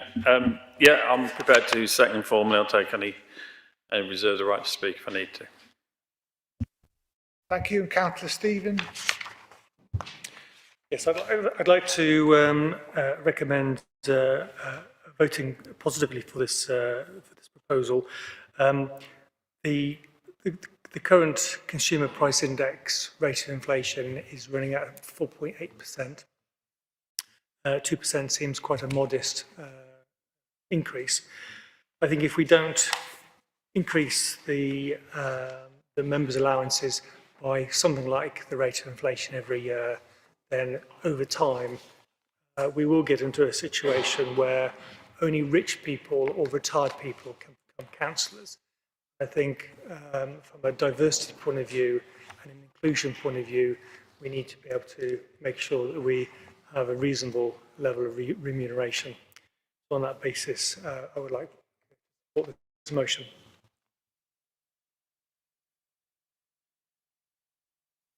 Thank you very much. Just for some clarification, the motion says that we have to adopt a scheme of members' allowance, and as I understand it, the scheme is the one highlighted on page 7 of your report, the members' information. So are there any further questions or any speeches on this particular item? If they are not, can I ask? Yes, Councillor Collins. Yeah, thank you. The points have already been made very well, both by Sian and Louis, that we're in a bit of a funny situation where we're deciding our own pay as elected representatives. And I've only been around 4 years so far, and this has happened every year. And it feels like a bit of a chicken and egg, because we've got an independent remuneration panel to give us an independent and impartial view. But what they're saying is they think probably members here should be paid a little bit more. Not much more, but a little bit more. And yet we, quite rightly and understandably, don't want to go giving ourselves a bigger pay rise than all the people around us who we employ and who we represent. This is a bit of a chicken and egg. And I can see this going on forever and it kind of being a Groundhog Day item on our annual council meetings. And I just wonder whether we should just commit ourselves in this next year to look at ways that we can delegate this decision properly to an impartial committee or group to make this decision for us, rather than us always get the answer before we adopt it. So it's nothing to change this evening, it's just a comment for members to take away, maybe for policy and resources to think about, but I'd like to make it this evening. Perhaps we should think about a way that we break this chicken and egg and we're not setting our own pay rise so directly. Thank you. Thank you, Mr. Mayor. If I may clarify that legislation requires us to do two things. It requires the council to take advice from an independent remuneration panel, and it requires council to keep under review and adopt a scheme. So necessarily you are the pay awarding body. It's set out.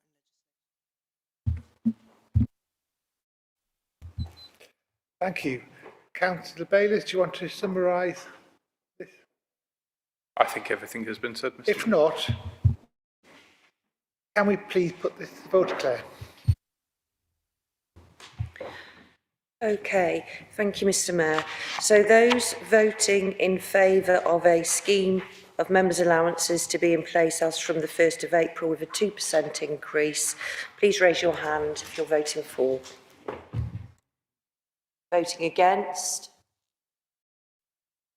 Any abstentions?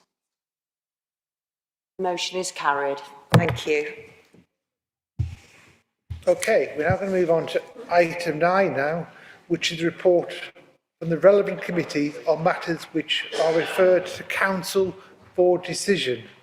So the first one is 9.1, which is the referral report from the Policy and Resources Committee dated the 18th of February 2022, which proposed budget for 2022-23 and the medium-term financial plan also for 22-23 and 2026-2027.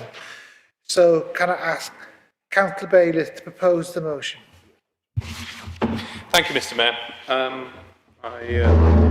I rise to propose the budget for 22-23 as set out in your papers and as recommended to you by the Policy and Resources Committee. It is undoubtedly the most important piece of work that the P&R Committee does each year in terms of coordinating and bringing forward the budget for this council. I want to pay tribute to, of course, to the officers for their support in helping us to do that. Mr. Flynn, I don't think is here with us tonight, but Shane does an amazing job each year in helping all of us, I think, to try and realise our ambitions and deliver for the people of Worcester. So I'd like to thank all of those who've been instrumental in helping to craft this budget. I'd like to thank members of all committees who once again have played their part fully in debating and discussing and bringing forward proposals for inclusion in this budget. Each of our policy committees has had an opportunity to meet, consider and make recommendations to the Policy and Resources Committee as a sort of first amongst equals in this process of bringing something together. And I think we have once again sought to meet the demands of differing political groups in this chamber and their aspirations for the budget, whilst also delivering good value for money for the public. We are proposing an increase in our council tax take as a city council. We are taking the £5 that is we are allowed to on the bill on the average Band D property. I recognise that the cost of living is a significant pressure on people's lives this year particularly, and that we have a particular duty to make sure that we're not asking for more than is reasonable. I think the council tax rise is a proportionate and reasonable step of making us a robust and financially sustainable council. I would like to say that the government has recognised the commitments of district councils in this year and has made extra resources available to district councils. Substantially more money was achieved in December than what we'd anticipated. We had almost £1 million more money given to us by the government than we had anticipated, and that has made it easier for us to achieve our ambitions whilst also not taking an unreasonable amount of money from our reserves. So we are taking some money from our reserves this year, but not a huge amount. And we, as always, our finances in the medium term are unclear. And I hope that the government will give us a 3-year settlement next year. I've been hoping that for some years now, and I think in all my years here, I think I've only known one 3-year settlement. I wish the government of any persuasion and all would realise that local government could do with a bit more certainty. But they certainly have given us more money this year, which is a welcome change. I'm particularly pleased by some of the proposals that are in the budget. I'd highlight the 200,000, some of the things in the capital programme, 200,000 to install more electric vehicle charging points in our car parks, £100,000 to create a new play area of Cotswold Way in Warndon, 30,000 to help city communities celebrate the Queen's Platinum Jubilee, another 30,000 for celebrations around the Birmingham 22 Commonwealth Games, money to support biodiversity in the city, money to support a BMX pump track, 140,000 to help create a new community facility in St Clements, 80,000 to help continue the improvements in street cleansing that we've all benefited from this year. 10,000 to help combat the terrible problem of drink spiking, and 47,000 to help with landscaping in Bird as well. These are all relatively significant pieces of money that we are actually have all supported and voted for. 45,000 for further support for 3 years for the food bank, 10,000 for a new cricket pitch, 40,000 for the Citizens Advice Bureau, and 100,000 to help to take up a walking and cycling. Now, these are all important investments. Together, they add up to about £1 million of additional expenditure that this budget includes, and they're things that I think we should all be proud of. Of course, there are things that people wanted, and that some of which have not been possible this year, but we will seek to continue to work together to do those, I believe, in the future. I believe this is a budget that is good for the people of Worcester, and will make a lasting impact on the quality of lives of our people. I commend this budget to you, and hope that we, as we have in the last 3 years, are able to get a degree, if not total consensus, a degree of consensus in moving this forward. So I move. Thank you very much. Can I ask Councillor Gregson to now second this? Thank you, Mayor. I am seconding the budget, but I think there are some important issues in there which need taking account of. The leader has quite rightly drawn attention to the deficit position which we're heading towards, and the concerns about national government and its funding for local government. And I think that those are perennial problems, and it seems that nobody wants to really tackle those, and lurching from one year to the next is singularly unhelpful. I think it's also important to realise that this budget comes with a background of the COVID pandemic and the implications for local people and businesses and communities, and all the issues which they have gone through so far, and which are now going to be exacerbated by the cost of living rises, and these issues are not resolved through one-off grants and beauty contests for cash. They are simply exacerbated by a lack of financial support, not having a job, ill health, and so on, that mount up. And I think that a couple of the proposals for the spending in the budget this year, which we have been drawn to our attention as in the CAB finance advisor and the food bank contribution in particular, demonstrate that we are in a precarious position as a result of a range of factors, not simply the pandemic, but others too.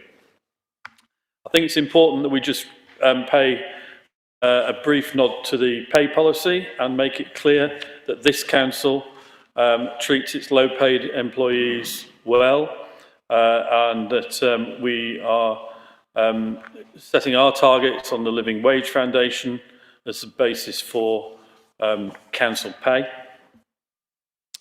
I think it's also relevant to make comment about some of the items in the capital programme which have been subject to discussion at previous committees.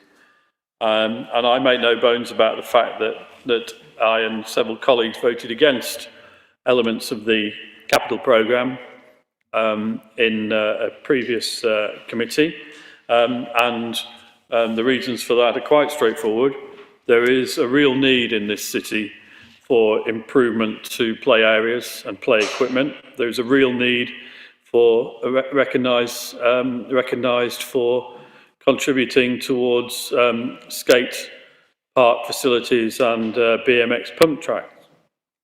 But I think that those things fall within a context and they fall within a strategy which the council is still developing. And I'd draw your attention to the answer which was given by the chair of PED only at the last council meeting, who said that there was a group involving outreach, property, environmental ops and environmental projects which was going to report to PED in spring 2022 to look at the consulting on the principles and some quick wins in relation to play areas. This in answer to a question about the strategic approach to play areas. The key financial impact of a strategic play area plan is the capital expenditure, which the committee can consider at any time of the year and does not require to be decided as part of the 2022-2023 budget setting. So again, in reference to comments earlier this evening by the Deputy Leader, reinforcing the need for constructive working in advance at committees for us to work collectively together on issues rather than try and push things through as motions on the basis of headline grabbing. I still think that those areas that are in the cattle programme require greater scrutiny, and I trust that when they come before the committees for actual decision, we will have the opportunity as councillors to make sure that the work which is developed in those particular areas is pertinent to the needs of all the city.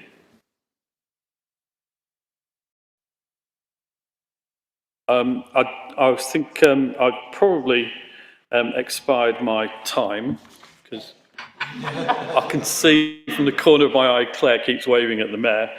So I will leave it at that point. Thank you. Thank you. Councillor Stephen.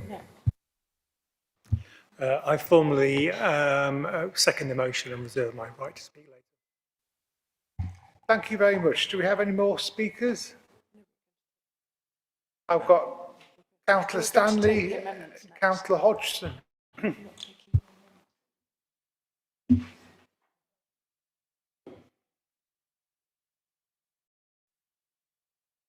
Just to clarify, we have budget amendments which were submitted in time according to the deadline, and according to protocol, those amendments will now be debated next. So the first amendment was proposed by Okay, we'll do that next then. So can we call the first amendment, which is to be proposed by Councillor Marjorie Bishop.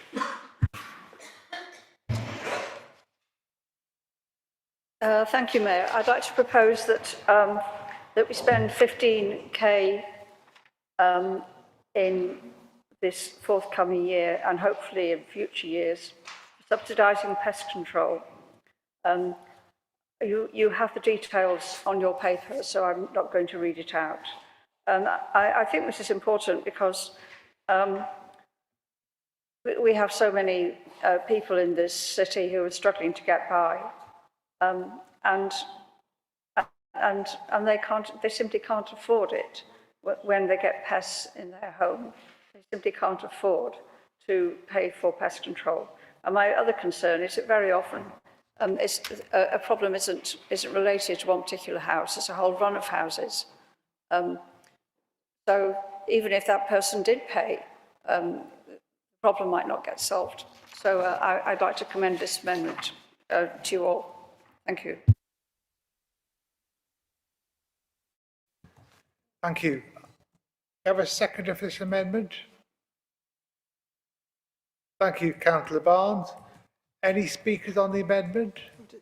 Yeah, Councillor Roberts. On the amendment, just this particular point that... Yeah, just for clarification, we all know that wasps, for instance, are fantastic pollinators, a vital part of our biodiversity. And we also know that control of what are perceived to be pests are usually through pesticides, which can endanger our biodiversity. I'd like to know whether there's been an impact assessment made before, bearing in mind that we are very pro biodiversity, whether there's been an impact study done of it or any preparation to make sure that this doesn't worsen things.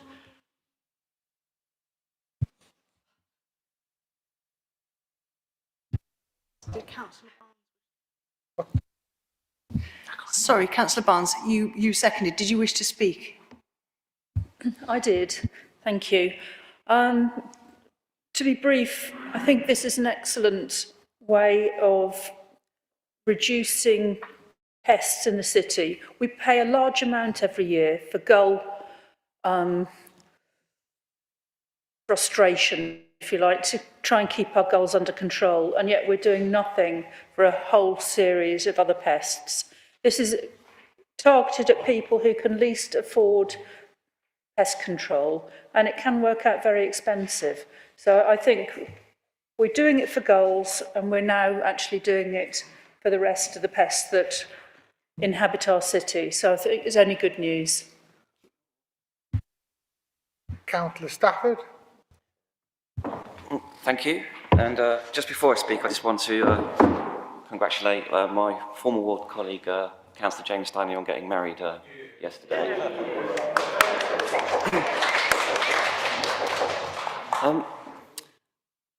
I think this is another amendment that sort of follows a sort of pattern of sort of bypassing the committee process. It might be the right thing to do, but it hasn't been looked into. It hasn't gone through due process. Councillor Barnes raises the investment we have for gulls, but that's all on the back of very detailed reports and debates through the Environment Committee. We don't just have it put upon us on the night and fait accompli. So it might be the right thing to do. It was briefly discussed at the Environment Committee, and I thought the agreement was that it would be raised, as stated by the officer's advice, at the appropriate committee, which would be Licensing and Environmental Health, to be looked at by that committee that could then devise the policy, because this isn't a budget amendment, this is a change of council policy. So, as I say, it might be the right thing to do, but there's a detailed policy that's required here, and I think it should go through the committee process to determine what the appropriate approach should be for the council. So I can't support the amendment. Thank you. Councillor Collins. Thank you. Yes, pests, of course, can be a problem for a property caused not by itself but by its neighbours. And when a property has problems with pests, it doesn't just affect itself, it affects its neighbours. There's a strong public interest in us providing support for this. I've been involved personally with casework where I've seen this having an impact. I've seen residents with difficult financial situations faced with pest problems not of their own causing. And they, along with myself, were fairly shocked and confused to find that while local authorities can tell people they've got to sort stuff out, victims of these problems have no support whatsoever coming from their local authority. And it seems like we're a little bit behind the curve here with other local authorities, the majority of other local authorities providing about this level of support. So I think this is a very good thing for us to do, and there's definitely a strong reason for us to do it. I would slightly contend the points made by Councillor Stafford, because as this stands, this is a change in budget, not a change in policy. The policy would have to go through committee for this money to be spent with a policy implemented to spend it. And that decision can be made this year. And yet I've been in committees where we've wanted to get things done but had to wait for another budget cycle to have the revenue available for it. I think it is timely and sensible that we create the budget space for this now and then let committees go and do the work knowing there's budget available to implement it quickly. And I don't think it's a complex issue because the other authorities already offering this kind of support at this kind of level. So I'm happy to support this motion. I think it's a sensible idea, it's sensible timing, and it can be implemented in a sensible way. If there are not any further speakers, I will ask Councillor Bishop to reply. I don't really have very much to say, except thank you for all your contributions. It also seems to me to be a very straightforward business, and sometimes I find it, to be honest, here's a confession, I sometimes find it difficult to work out how to make things happen as a councillor. So this is me trying to make something happen. And I hope that you'll be able to support it. Thank you. Thank you. Can I ask Claire now to put the amendment to the vote? Thank you, Mr Mayor. In accordance with the relevant legislation, the vote will be a named vote. I could ask you if you're voting for, against or abstaining. Councillor Pat Agar, Councillor Mal Alcott, Councillor Mohammed Altaf, Councillor Alan Amos, Councillor Bill Amos, Councillor Jenny Barnes, Councillor Mark Bayliss, Councillor Marjorie Bissett, For. Councillor Jim Carver, Councillor Owen Cleary, Councillor Tom Collins, Councillor Simon Cronin, Councillor Lynn Denham, Councillor Aladita, Councillor Simon Geraghty, Councillor Adrian Gregson, Councillor Louise Griffiths,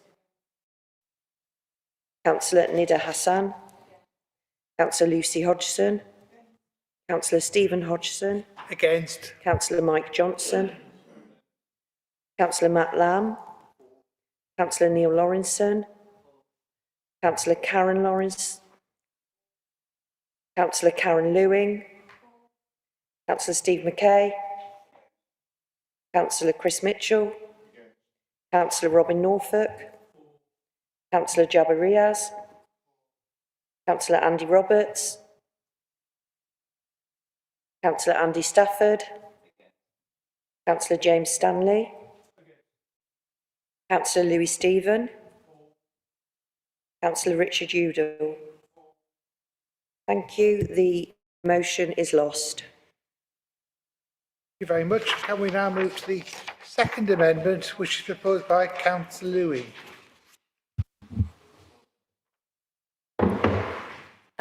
Thank you, Mr Mayor. I just want to say really that this proposal is about me trying to get something done as well, because I have tried to get this done a different way. And really, the point is, for me, is that sometimes decisions are actually just taking a little bit too long.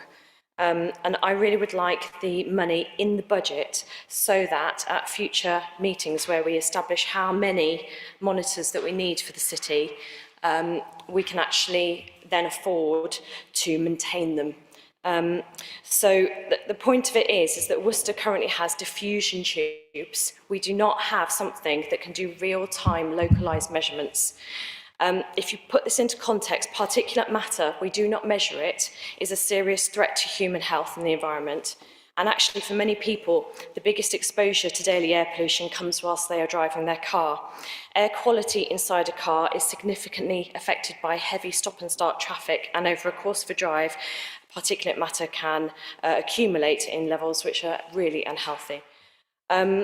What real-time particulate matter monitoring does means that people have got informed decisions about how they move around the city. So say you look and you see the Tithing has got particularly bad pollution, you can choose a different route, and that's for drivers, cyclists and pedestrians. It gives people a choice when they're taking their children to school to avoid the most polluted roads that day, because we know that pollution changes from hour to hour and day to day.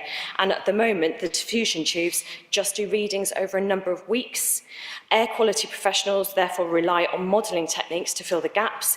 You get an average rather than a real-time localised measurement. So we have got an air quality management area across the city, so we need to do something about it. And I think the sooner we do something, the better. So please support this. Thank you. Thank you. Can I have a seconder, please? Councillor Stephen, do you wish to speak? As has already been stated, the current system is an average, and it's an average of the air quality over time. And when you have an average hides a lot of data underneath that. So during the course of a day or a week, the figures can be very different. So looking at the air quality at 3 o'clock in the morning, say 3 o'clock in the afternoon, when people are travelling, perhaps stuck in traffic, queuing with stop-start traffic, the actual particulate levels and pollution levels will be very, very different at those different times of day. I think it's very important that we understand and have the granularity of the data that allows us then to be able to make informed decisions, both at a council level, but also as individuals. And sort of things that we could do if we knew about a particular problem at a particular site where it's bad at a certain time, it could be that we say, just the same way as we did in Lowesmoor, where the traffic was restricted until after 3:30 in the afternoon, we could say, well, the traffic and the air quality is particularly bad at a particular time. We want to restrict the traffic at that particular time of day. Residents. One of the things I think is really important is that what gets measured gets attention, and what gets attention gets things done. Today, the figures are only updated in a very, it's always months in arrears. It is an average of over time. This will actually give us the data that will enable us to make proper decisions on everything we need to do to try to reduce the air pollution for residents living in the city. I urge you to support this motion. Thank you. Can I have speakers, please? Councillor Mitchell and then Councillor Stafford. Thank you, Mr. Mayor. I'm sorry, but how can you come to a budget meeting and say, I want to buy some of these, but I don't know how many. So therefore you don't know how much money you need because you haven't done the groundwork to find out where they're going to be. If you need 20, it's 100,000 quid based on your £5,000. Yeah, 120,000. So if you had the relevant information to say, right, I need that many, I need those, I need them there, we could make an informed decision. But again, the business case, and I know Adrian loves it when I say that word, hasn't been done to support. You can't come in here and ask for money and then say, well, I don't know how many of them I want. It's just poorly presented, I'm afraid. And I can't support that. It's taxpayers' money. You don't know how much you actually need. Councillor Stafford and then Councillor Gregson. Thank you. It's the same again. It's not for councillors to come and do officers' job for them. You say you don't know what's happening or how it's working, but this work is in process. If you speak to officers, they'll tell you. Speak to the chair of the Licensing and Environmental Health Committee. So officers will bring a report in the summer with their detailed plans of what's required to achieve all the extra information that you're talking about. It has to be approved by DEFRA, but Worcester is not wire forest, so there's no guarantee that we're going to need the exact same model of detector, monitor, and the sensors can range from £5,000 to £35,000, and we don't yet know which ones we need. We don't know how many we're going to need. We don't know where they're going to be located. So unfortunately, we just need to wait for the work to be done by the officers at Regulatory Services, allow that report to come to committee, and allow due process to take its place. So on that basis, I can't support the amendment. Councillor Gregson. Thank you, Mayor. Councillor Lewing and Councillor Bissett, I don't really know where you're coming from. I mean, you turn up here expecting the system to allow you to propose things that are actually going to get through and get supported. You're living on a different planet, aren't you? I mean, it's very clear to me that if you come here with proposals such as yours, which are ill thought through, which are not budgeted for, which are not given allocations for, they're still waiting for an officer report on it, and some kind of strategy get blown out of the water. Unlike, for example, the play areas, which are in the capital programme, which are obviously, again, not budgeted for, not identified where or what, but apparently do go through quite happily. So I'm very surprised at your naivety this evening, but I would like to support your motion. Any other speakers? Councillor Denham.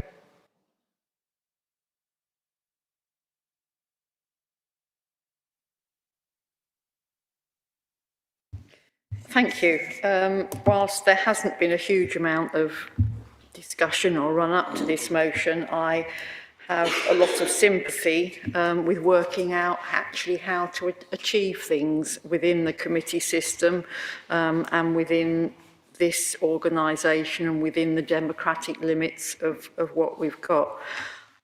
As a member of the Air Quality Task and Finish group, I know that our current monitoring is inadequate.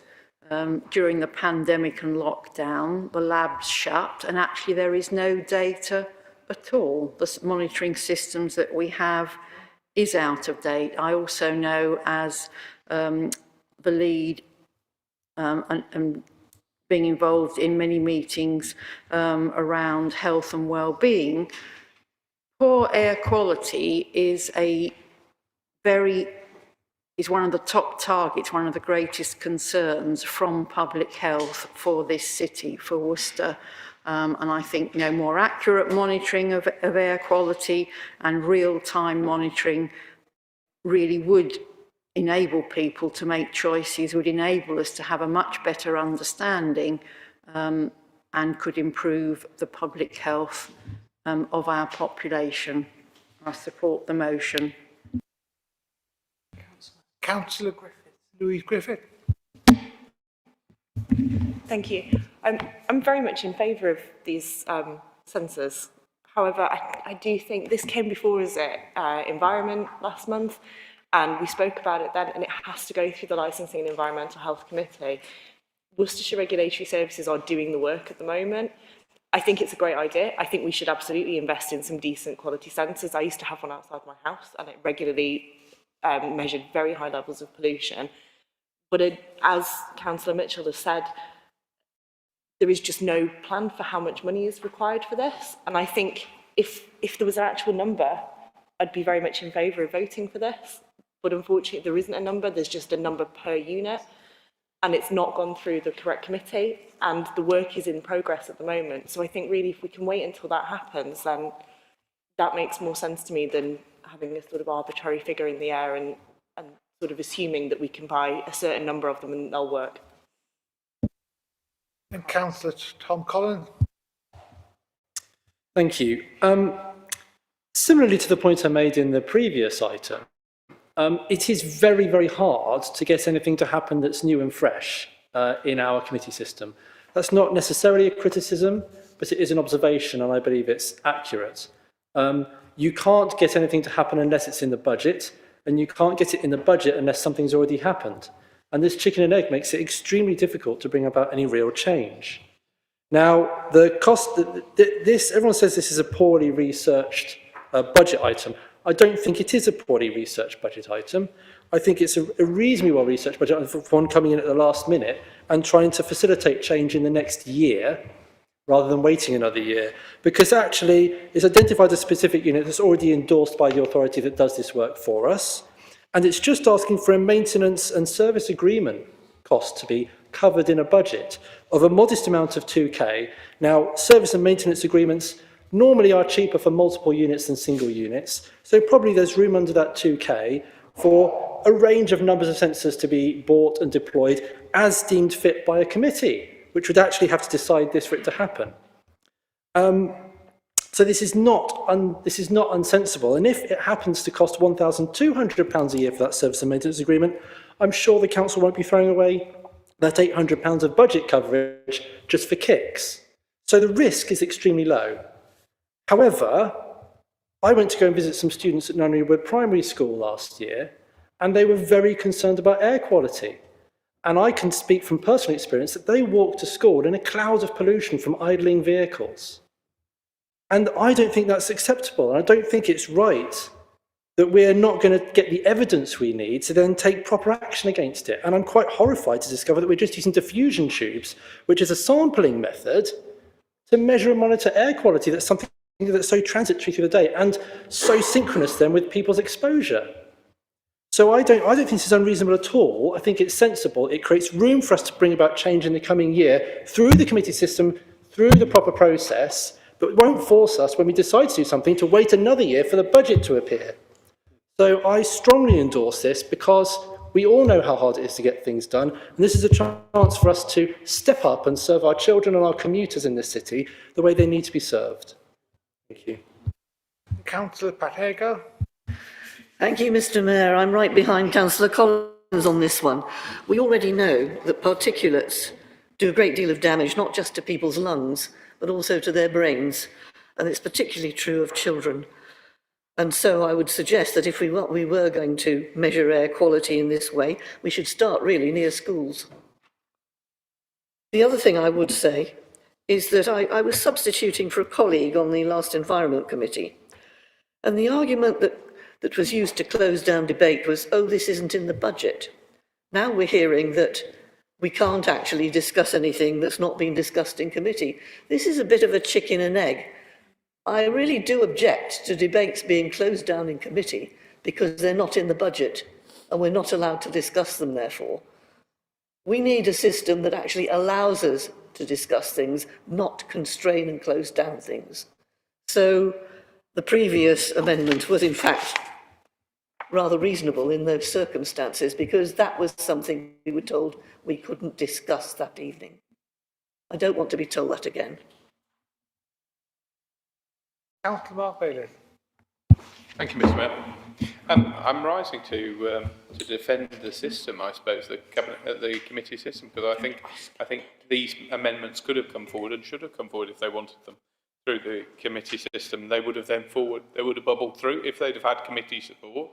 They'd have bubbled through to P&R and they'd be here for debate tonight. They didn't, and they haven't, and therefore I'm happy to work with members to try and ensure that their aspirations for debate in the committee, nothing else, is absolutely seen and assured in the future. I think this is, I mean, the officer advice on this one is quite clear. Well, the officer advice on both is quite clear. It's code for saying there's already work on this and they're coming forward with plans. So just to clarify, it says Worcestershire Regulatory Service Officers are in the process of drafting an update report to DEFRA. This will be presented to the Licensing and Environmental Health Committee at a forthcoming meeting and will address options for improving monitoring, setting out the relevant costs and benefits. So there is action on this. It is coming forward. And I guess what the officers are saying there is that, you know, this isn't on the back burner. There is a whole programme of work. And if officers want to, if the committee then wants to come forward with a proposal, it may. There are supplementary estimates that can be made on the revenue budget. And as we've heard before, the capital budget can be allocated at different times of the year. It isn't absolutely tied to the budget process. So people want to, if there's a majority will on this. I mean, I think we do have to be honest about this. That there are elements of in this room who like air quality as a Trojan horse to destroy the economy of this city based on cars. They do want the agenda is very much an anti-car one, and we just have to be honest about that. We talk about all sorts of other issues. I mean, cars today are many times less polluting than the ones I grew up with when I went to school in the 1970s and 80s. I forget how many times a Ford Fiesta is less polluting today than it was in the 1980s. Thankfully, and that's progress, and we need to carry on. And the next generation of Ford Fiesta will be electric and will have very little. But the game moves on then, of course. The environmental argument says, oh, no, it's not about what comes out of the exhaust or whatever anymore. It's what comes off the tyres or off the brakes or particulates from other elements. There is an anti-car agenda here. Not all, but some people are. We don't agree with that. We believe in choice, in mode, and we won't support measures which we think are designed to destroy that choice. So I think this can still continue to come to the committees and be debated, but in the appropriate time. And I don't think there was a good reason why it came straight to here and didn't get the sort of airing every other issue got at a parent committee. Councillor Richard Udall. If I'm right, Mr Mayor, I think I've just heard the Leader of the Council refer to fellow councillors as enemies. I think that's something which he should reflect upon and consider the impact of using such a word. But what he's using is well, that's what I heard. Excuses are excuses for inaction. Let's face the reality that air quality in this city is an issue. It's causing ill health, which is an issue. Opposition members are suggesting action, and Conservatives say no. They are trying to use the process to prevent activity. The process allows this amendment to happen. The amendment is in order, and it should, if you support the principle, support the amendment. All we're simply asking you to is to stop looking for excuses not to do something. Enable action, enable change, and enable the committees to actually respond to these issues, which this amendment would do. I ask you to support this amendment.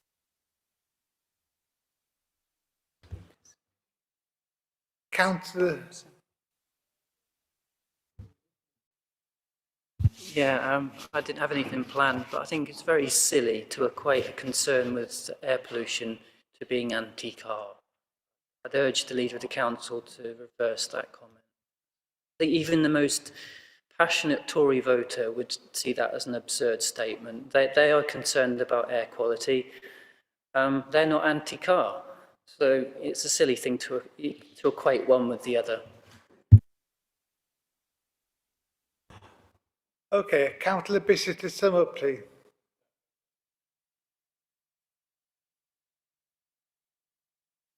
I understand you can only speak once in a debate unless you proposed it.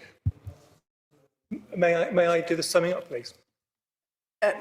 Well, the proposer of the item is Councillor Lewing, so she is... Yes. Sorry, yeah. May I do the summing up? Louis. Sum up. It would be Councillor Lewing to speak. But I'm asking you whether you allow that to happen. Mr Mayor, under the Constitution, we don't have provision for that. I wouldn't consider that to be in order unless there were exceptional circumstances.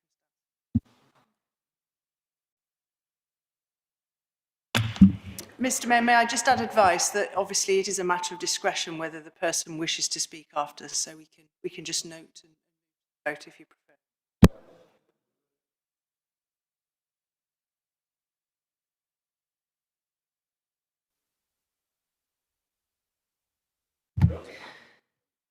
Thank you, Mr Mayor. Moving to the vote then, please. If you could indicate if you are voting for, against or abstaining. Councillor Pat Agar. Councillor Mal Alcott. For. Councillor Mohammed Altaf. Councillor Alan Amos. Councillor Bill Amos. Councillor Jenny Barnes. Councillor Mark Bayliss. Councillor Marjorie Bissett. For. Councillor Jim Carver. Councillor Owen Cleary. Councillor Tom Collins. For. Councillor Simon Cronin. Councillor Lynn Denham. Councillor Aladita. Councillor Simon Geraghty. Councillor Adrian Gregson. Councillor Louise Griffiths. Councillor Nida Hassan. Councillor Lucy Hodgson. Councillor Stephen Hodgson. Against. Councillor Mike Johnson. Councillor Matt Lamb. Councillor Neil Lawrenson. Councillor Karen Lawrence. Councillor Karen Lewing. Councillor Steve McKay. Councillor Chris Mitchell. Councillor Robin Norfolk. Councillor Jabba Riaz. Councillor Andy Roberts. Councillor Andy Stafford. Councillor James Stanley. Councillor Louis Stephen. Councillor Richard Udall. Thank you. The motion is lost. Thank you very much. Okay, we'll now move back to the main budget motion. Before we have these amendments, I noticed some hands from Councillor Stanley and Councillor Lucy Hodgson. Do you still wish to speak? Mr Mayor, please. Councillor Lucy Hodgson? Yes. No? Yes. Yes, okay. Please speak.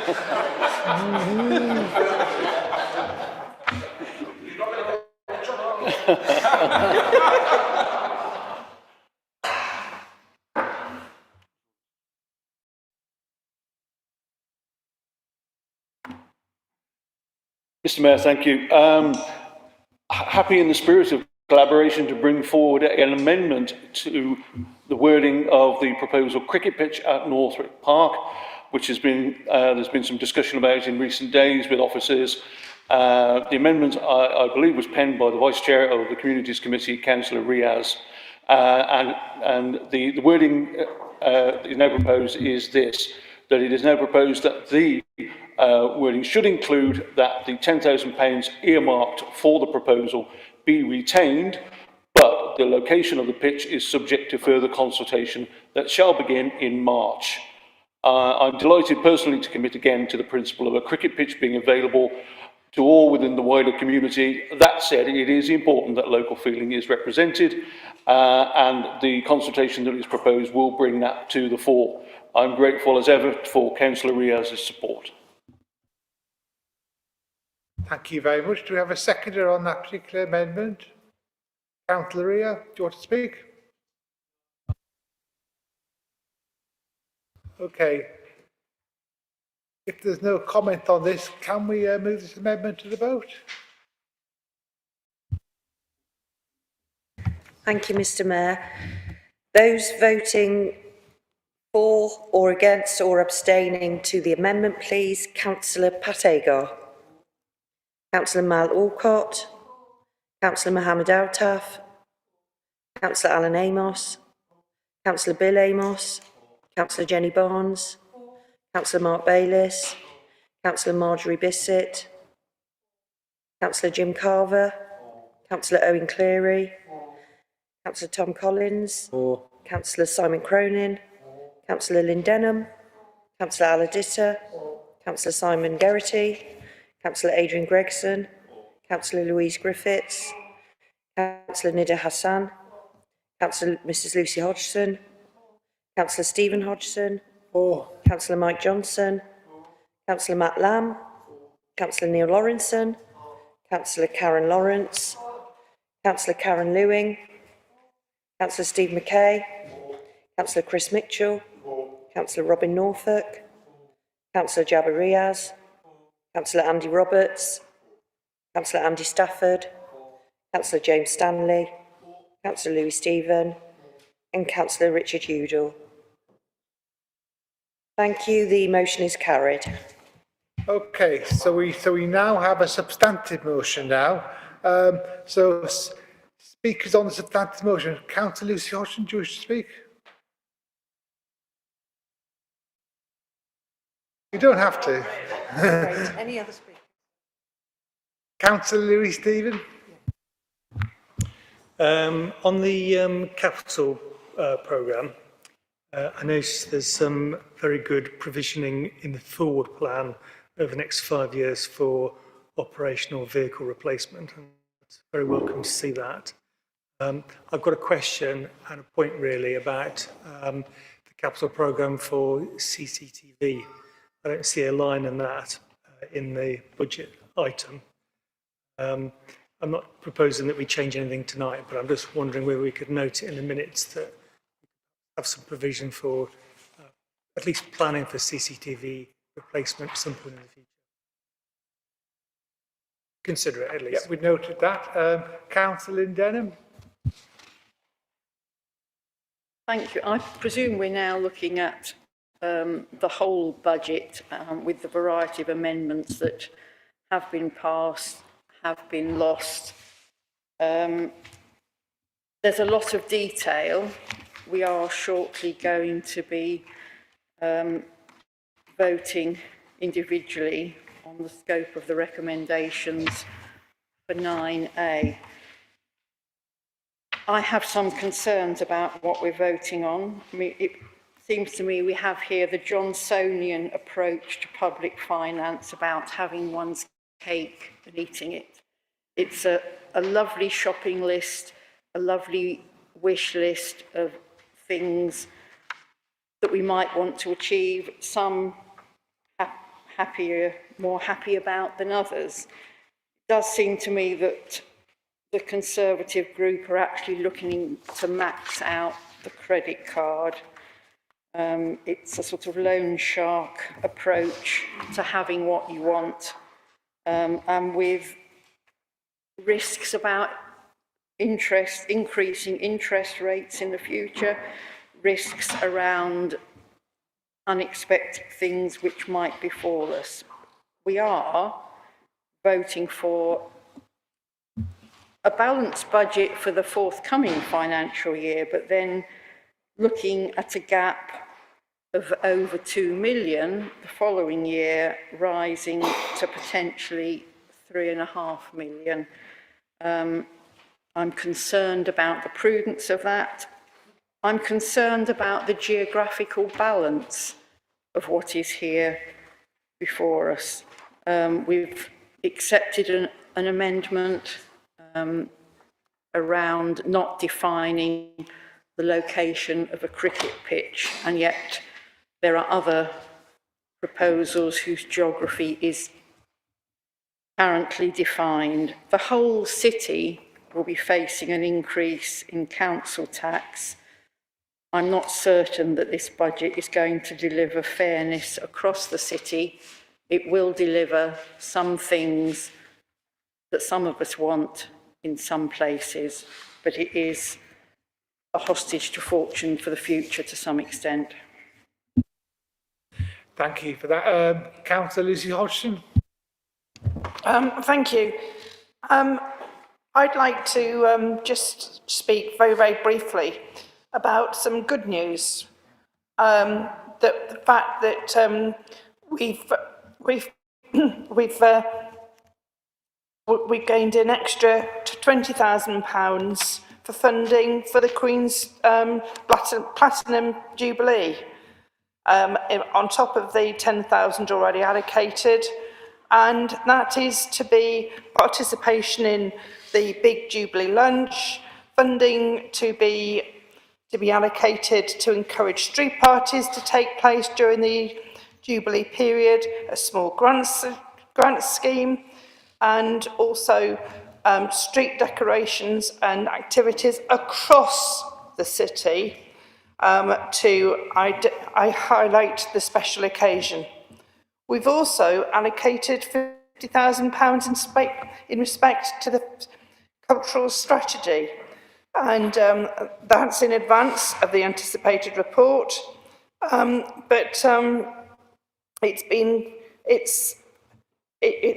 It is to be creating a reserve which can be either provided some seed corn funding to sport initiatives which may arise as a result of the strategy.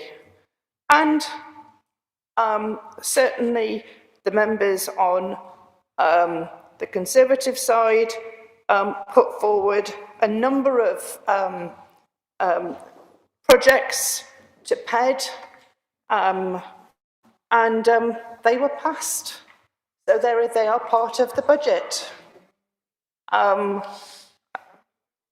Yeah, and Labour ones, but so £60,000 for a BMX park in St Peter's, £100,000 in to bring a unused strip of land in Cotswold Way into use for their community, and also £12,000 which was proposed by St Peter's Parish Council for an additional play scheme. So I think the committee system worked really well.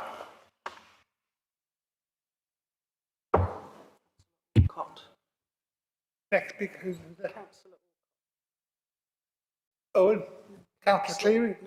No, Next speaker? Councillor Alcott.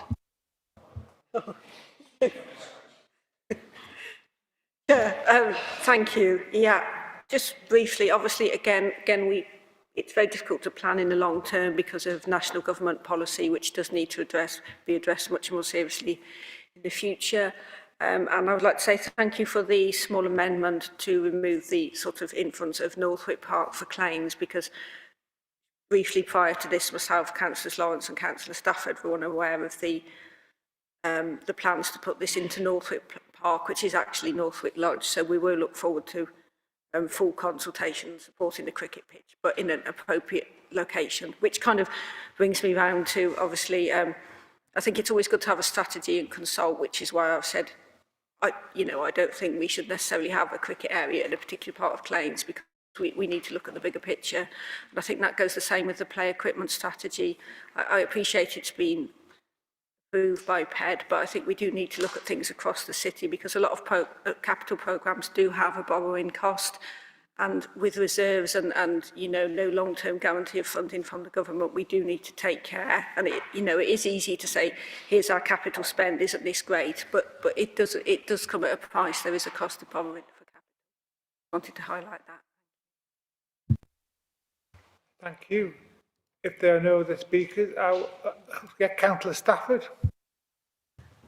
Yeah, I just want to say a few words in support of the budget, and in particular the environmental aspects. The department traditionally been known as cleaner and greener, and I think this budget will help us keep the city centre clean and also the suburbs of the city with an extra £130,000 for resources there. On the environmental side, as already mentioned, £200,000 for additional EV chargers in our car parks. We're investing in the skills of our operatives to improve their biodiversity knowledge, cut and collect mower to help increase the rollout of our wildflower meadows, as well as funding to complete the work at Perdeswell, which will result in the planting of thousands of trees. So this is a very positive budget for the environment in Worcester. Thank you. Thank you very much. There being no further hands being shown up, I will ask Councillor Bayliss to sum this debate up. Thank you, Mr. Mayor.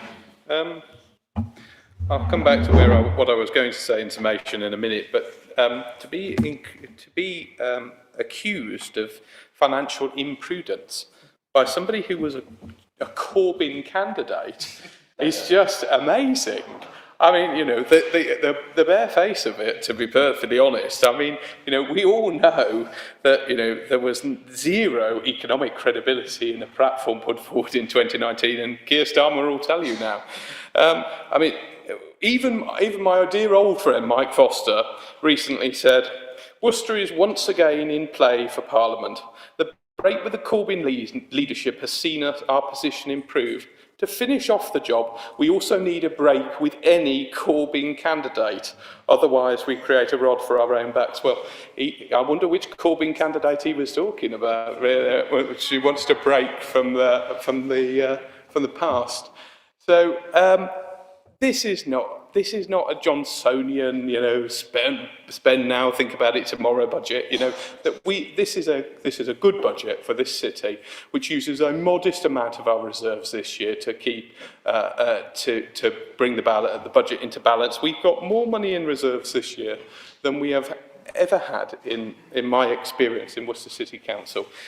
We do need a high level of reserves because things are really uncertain about, how we recover from COVID and the potential financial challenges we face in the future. So, I want that, but absolutely, we are not robbing the bank to do any of that. What we are doing is bringing forward a modest set of proposals to improve the city in Worcester. And actually, I will absolutely say there is a number of things in here which Labour members put forward onto the table, which we fully accepted and supported and brought into this budget, and have improved the budget. And I'm very happy and grateful for the support that you gave in doing that. So this is a good budget for Worcester and will deliver important improvements for the people. And I commend and hope people will vote for it. Thank you very much. I will now ask Claire to put this to the name vote. This will be the substantial motion, including the early amendment on the cricket wicket. Thank you, Mr. Mayor. If you could please let me know if you're voting for, against or abstaining. Councillor Pat Agar, Councillor Mal Alcott, Councillor Mohammed Altaf, Councillor Alan Amos, Councillor Bill Amos, Councillor Jenny Barnes, Councillor Mark Bayliss, Councillor Marjorie Bissett, Councillor Jim Carver, Councillor Owen Cleary, Councillor Tom Collins, Councillor Simon Croning, Councillor Lynn Denham, Councillor Aladita, Councillor Simon Geraghty, Councillor Adrian Gregson, Councillor Louise Griffiths, Councillor Nida Hassan, Councillor Mrs Lucy Hodgson, Councillor Stephen Hodgson, Councillor Mike Johnson, Councillor Matt Lamb, Councillor Neil Lawrenson, Councillor Karen Lawrence, Councillor Karen Lewing, Councillor Steve McKay, Councillor Chris Mitchell, Councillor Robin Norfolk, Councillor Jabba Riaz, Councillor Andy Roberts, Councillor Andy Stafford, Councillor James Stanley, Councillor Louis Stephen, and Councillor Richard Udall. Thank you. The motion is carried. Thank you very much. We will now move on to item 9.2, which refers to the referral report from the Policy and Resources Committee dated the 14th of December 2021 on the City Plan refresh, and I invite Councillor Bayliss to propose this. Mr. Mayor, this is the second edition of our city plan, our corporate plan for Worcester. It sets out a range of objectives and how we will seek to achieve those. It has been brought forward, I'm delighted to say, and I thank members, just if I may, on the last vote for their support on the budget. This is a bipartisan plan as well, represented by all four groups in building this city plan, and I believe it is better for that, and hopefully does articulate the aims and objectives of our beautiful and historic city. Thank you very much. Can I ask Councillor Adrian Gregson to second this? I'm wondering whether I can claim a deputy leader allowance for tonight, Mayor, but I am prepared to second the city plan. I think that one of the things in it is that we have recognised some of the issues that were perhaps not to the fore on the first version. Sorry, not this one, the previous city plan, and that we brought some of those forward, in particular in relation to culture and art, and I would just use that as a plug to remind members about the next two evenings light night entertainments going on in the city. Do bring a sou'wester with you. Thank you very much. Councillor Stephen. Yes, I would like to recommend adopting this city plan. I think it's fantastic that actually we have got a high degree of collaboration and working together on this city plan. There are a number of things which the Green Party have recommended that have been taken up, and I think it genuinely is a cross-party document which I think we can all hopefully stand behind. There are a number of things in here which I think are particularly good. It underlines our commitment to things like combating climate change, improving air quality, increasing the amount of start-up businesses, and increasing the amount of business support that we give to many people in the city. It also has many aspirations for tackling health inequalities and also transport improvements. So on that basis, I believe the Green Group will be supporting it. Do we have any more speakers on this? If we don't, I will ask Claire to put this to the vote. Thank you, Mr. Mayor. All those voting in favour of the motion? Against? Any abstentions? The motion is carried. Thank you very much.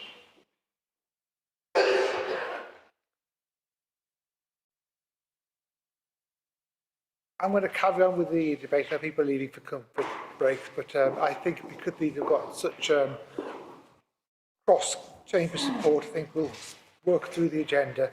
9.3, refer report on the Audit and Government Committee dated the 18th of December 2021, the appointment of eternal auditors. So, proposal by Councillor Alan Amos. Yes, thank you, Mr. Mayor. As most members will know, the Council is required to appoint an external auditor from time to time. The current arrangement with Ernst & Young will come to an end following their completion of the audit of accounts for 2022-23, and it is therefore time to make a new appointment. The Council can choose to appoint an auditor itself or co-opt into the appointments process set up by the Public Sector Auditor Appointments, PSAA for short, the body appointed by government to ensure independence in these arrangements, which is free of charge. The alternative would be to establish an independent auditor panel. This cannot include current and former elected members or officers. A full procurement exercise would also be required. A recent similar exercise for a benefits auditor indicated that there are very few, if any, local audit firms willing and able to take on public sector audit work. Furthermore, the alternative to opting in to the PSAA process would not increase the Council's control over the appointment, would bring additional procurement costs, and could fail due to a lack of suitable candidates, resulting in the Council needing to revert to the PSAA, which would then be entitled to levy a charge to recover its costs. The Audit and Governance Committee considered this matter at its last meeting and, for the reasons above, and very wisely in my opinion, unanimously resolved to opt in to the PSAA awards process. This requires a decision of full Council by the 11th of March, hence the recommendation presented in the referral report for decision this evening, and I so move. Thank you very much for explaining it so clearly. And Councillor Barnes, second. Formally second. Thank you very much. I can't see any hands, so Claire, can we put this to the vote, please? Thank you, Mr. Mayor. All those voting in favour of the motion? Against? Any abstentions? That's great. Thank you very much. That's great. Okay, 9.4 now, which is the referral report from the Licensing and Environmental Health Committee, dated the 13th of December 2021, on the 2005 Gambling Act, revised statement of principle. So, can I ask Councillor Ditter to move this? Thank you, Mr. Mayor. I think you read it all. So, only endorses me to ask the Council to agree and note the report. It did quite an airy time on the 13th of December, as you already read out. So it went through all the normal channels. But I would ask you to ask the Council to agree, I think it's 1.1 and 1.2 on the order paper. So I'm looking for a seconder. I think Nida's kindly offering.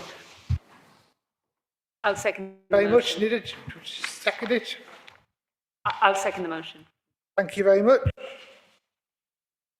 Get further speakers on this? If we don't, Claire, do you want to? Thank you, Mr. Mayor. All those voting in favour of the motion? Against? Any abstentions? Thank you. The motion is carried. Thank you very much. We're going through this really well now. Okay, we've got the next referral report, 9.5. This is from the Place and Economic Development Committee, dated the 24th of January 2022, on the South Worcestershire Local Development Scheme 2021 to 24. And I will invite Councillor Lucy Hodgson to speak on this. This agenda item relates to the Local Development Scheme, which is a requirement of the Planning and Compulsory Purchase Act 2004 as amended. And the Local Development Scheme has two purposes. It's to inform the public about the presentation and adoption of planning documents and to establish and reflect council priorities and enable work programmes to be set for the preparation of these documents. It's considered good practice to update annually, and the report produces a work programme on a 3-year cycle. This update has been produced on a combined South Worcestershire basis for the first time.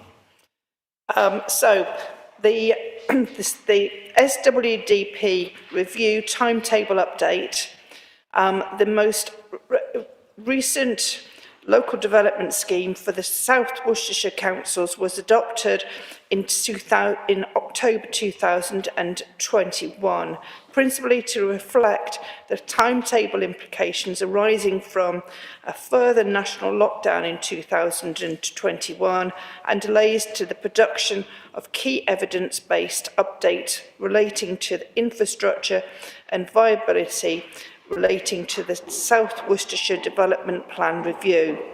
As part of this, the timetable for the travellers and travelling show people policies and site allocation development plan documents was also updated to go out to public consultation, Regulation 19, in January and February 2022. However, at a meeting of the Joint Advisory Panel on the 17th of November 2021, it was acknowledged that there was insufficient sites within the plan to meet the identified need and further consideration was needed. Therefore, it has been delayed, and the travellers and travelling people show people policies and site allocation development plan documents will now be taken through the committee cycles of the 3 councils following the Worcester City local elections in May-June 2021, with the Regulation 19 public consultation commencing in July-August 2022. And the revised plan of adoption, Regulation 26 of this plan, is now July 2023. Other local development scheme updates includes the community infrastructure levy, charging scheme reviews, and stated in section 4 of the local development scheme update, a review of the South Worcestershire Council's SIL charging schedule will be undertaken in 2022, and a timetable for this project will be confirmed in the next few weeks, with the work being carried out to support the production of the SWDP review. So the recommendations are that the Council approves the South Worcestershire Local Development Scheme 2021 to 2024, set out in Appendix A, to come into effect from the 1st of April 2022, and that delegated authority is to be given to the Corporate Director, Planning and Governance, in consultation with the Chair and Vice Chair of PED Committee, to make minor amendments to the local development scheme prior to publication. Thank you very much. Do we have a seconder for this item? Thank you. Councillor Agard, do you wish to speak? Yes, please, Mr. Mayor. So I rise to second the recommendations. I won't go over all that Councillor Hodgson has so ably said. I'll just say that the local development scheme is actually a project management tool, as you've seen, and it's used to control the workload associated with the South Worcestershire Development Plan and keep it on track. And it is in fact a legal requirement that we produce one.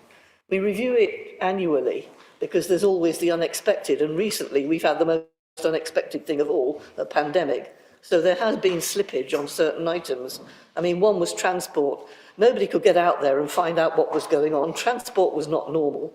And so we had to use historical evidence and educated guesswork on top of that to predict what the need would be So essentially, we've been doing our best with this. The Traveller and Travelling Show People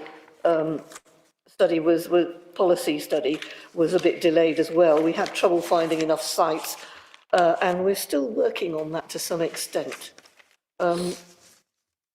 So, as I said, there's always been the unexpected, and COVID restrictions have made it really quite difficult at times. And planning reforms, of course, are already in Parliament as well, and those will have to be taken account of as we go forward with the review of the South Worcestershire Development Plan. You've got some handy, I mean, I'd advise members to keep this by them if they want to understand what's going on with the South Worcestershire Development Plan, because there's some very handy schematics here. You've got, on page 227, you've got the the South Worcestershire Planning Policy Framework Diagram, and that shows you the relationships between all of the documents. So beneath the planning policy framework itself, between the South Worcestershire Development Plan, you've got two sets of documents. One relates to process, the other is the SDPs, the smaller documents that relate to our policies, which aren't actually part of the South Worcestershire Development Plan, but they do come into play when we're making decisions about planning.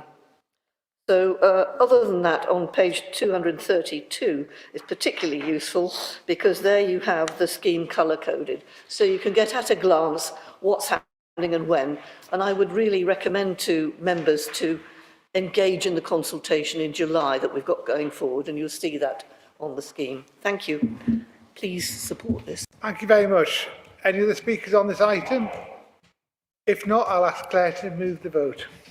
Thank you, Mr. Mayor. All those voting in favour of the motion? Against? Any abstentions? Thank you. The motion is carried. Thank you very much. We'll go to the next item, item 10, which is the amendment to the capital programme. So can I ask Councillor Bayliss to propose it, please? I think this needs little introduction, Mr. Mayor, but it's to repurchase half a house and then to sell it to keep it in shared ownership, and it's not in the capital plan at this point. So it's a good a small but good step.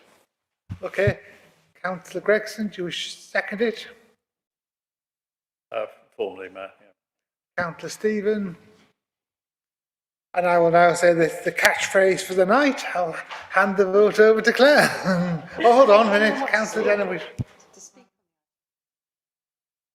Capital programme, what do you want to say? Thank you. I mean, I realise it's a very long evening, but it would be a shame if this agenda item just whizzed by as though it was of no significance, because actually there's quite a lot of interesting information in here, and it raised a number of interesting questions. I wasn't aware that we had properties of this kind. I'm not sure it's been through P&R. I mean, the process is fine, but I think there are a number of questions. How, could we have hung on to more of those properties in the last 15 years?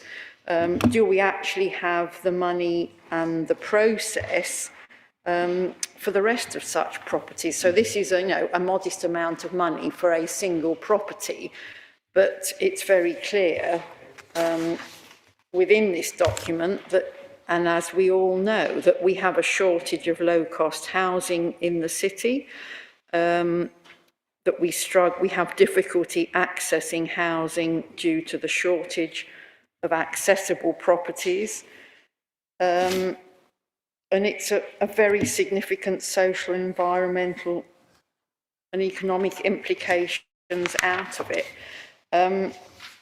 Should we be acquiring more of these properties, and how did we let so many of them go?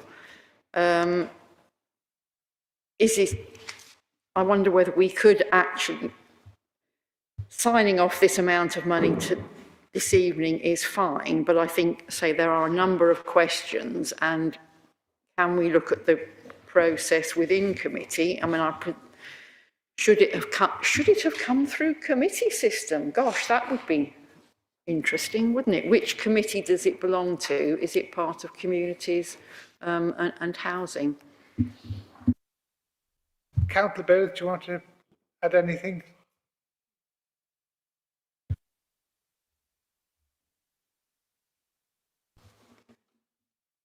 Councillor Riaz? Thanks, Mr. Mayor. My point I should have alluded to earlier in terms of the main budget debate was based around obviously income generation and how that's helped support the budget, and a point that I didn't make. So I wanted to obviously share that with the chairman in terms of what we've managed to achieve over the last 2 or 3 years in terms of that. And this item kind of feeds into the income generation of what we want to achieve, and the report that's currently going through Communities Committee and the income generation in terms of housing development and what our future prospects are for the city. So the aim has always been to be able to purchase property and to be able to retain any assets that we've got and to utilise them fully. So it shows that we are able to do it, and that this really should lie in between communities and income generation, and working a way forward to ensure that we can maximise our opportunities. Thank you. Okay. Councillor Barnes. Thank you, Chair. I think there is one significant question that comes out of this paper, and that is who on the council decided not to buy back earlier properties that were offered back to us because we had first refusal. Where was that decision made? Was it made in a committee, or was it a particular officer? And how can we make sure in future that these sort of decisions do have our scrutiny?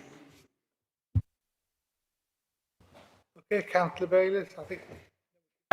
Right, so. In response to Councillor Denham's point, I think there's a number of policy questions there she's asking, perfectly reasonable ones. I think it's obviously a matter for the relevant committee rather than on this paper tonight. So I direct her back to communities in the main. The housing element that relates to health and wellbeing is obviously that which relates to homelessness rather than the more general home housing issue. So as communities, I think she'll find her answers, or at least be able to pose those questions. And I guess I don't know the answer to Councillor Barnes's question, I think, but it's a fair one, and I'm sure officers will have heard, and I'm sure that they will want to reflect the will of members in the sense of if more opportunities like this do come up, the members, the view of members is taken into account, because shared equity is a great opportunity to help people to get onto the housing ladder. And yeah, I agree with Councillor Riaz's points. Thank you. Can we put this to the vote, please, Claire? Thank you, Mr. Mayor. All those voting in favour of the motion? Against? Any abstentions? Thank you. The motion is carried. Thank you very much. We'll now move on to item 11, which is the report of the Health and Safety Champion, which is proposed by Councillor Louis Stephen. This particular item does not have a vote. So, Councillor Stephen, do you want to present your report, please, to Council?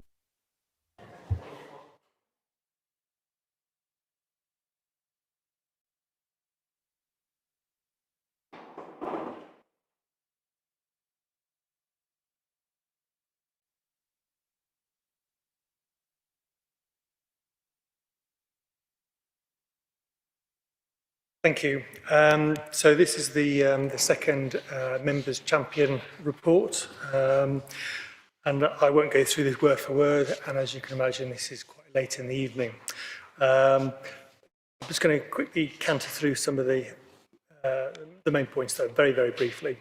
In section 2, I think it's quite important to stress what the Health and Safety Champion is responsible for and what they're not responsible for. Health and safety is ultimately the responsibility of the managing director of the council. It is the responsibility of senior managers through the directors and through managers, and ultimately everyone has responsibility for health and safety. Quick note about the approach taken. This was a new role, and as such, it was quite easy for me to have the opportunity to shape this as I saw fit. And what I decided to do was to do this by having four meetings a year with the Health and Safety Officer. And this really provided a direct channel for the Health and Safety Officer to make sure that if there are any significant issues, they could flag it up with a counsellor, but also that I could make sure that they had enough resources and support from senior management. But the other thing that I thought was very important was not just to sit in an office, but to actually talk to people doing the most hazardous jobs. And I took the opportunity, and hopefully creating a precedent, that council would spend one day in the field every year talking to our operatives, finding out what are the issues facing them, listening to them, hopefully being a voice for them back into the council. And that basically gave me the opportunity to spend a day emptying the bins, a day with environmental ops, picking up litter, strimming, weeding, a couple of days with our civil enforcement officers. I enjoyed those days. I did find a few issues which I was able to resolve with management and staff in the council. One was about broken bins and that was causing a problem for health and safety. Another issue was about some of our operatives who were not based at any one particular site, but that didn't have opportunities to use toilet facilities in their daily in their daily task, and now we have a system for doing that. I also found that by spending a little bit of time with our civil enforcement officers, our traffic wardens, that they have a very difficult job with getting lots of aggravation, verbal abuse, all sorts of problems they face on a day-to-day basis, doing the very important job. The last couple of points I would like to raise is that health and safety is a very important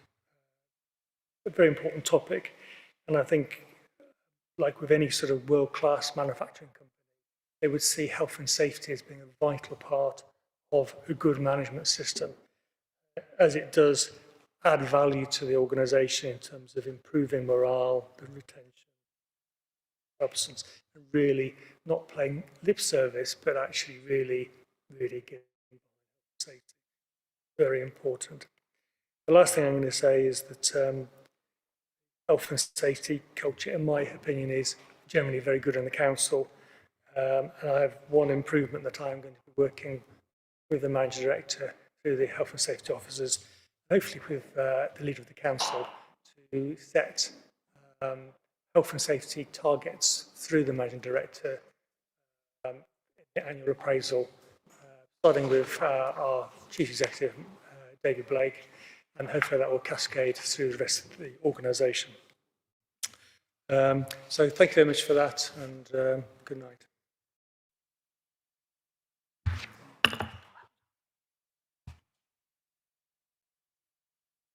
Very much, Councillor Bailey.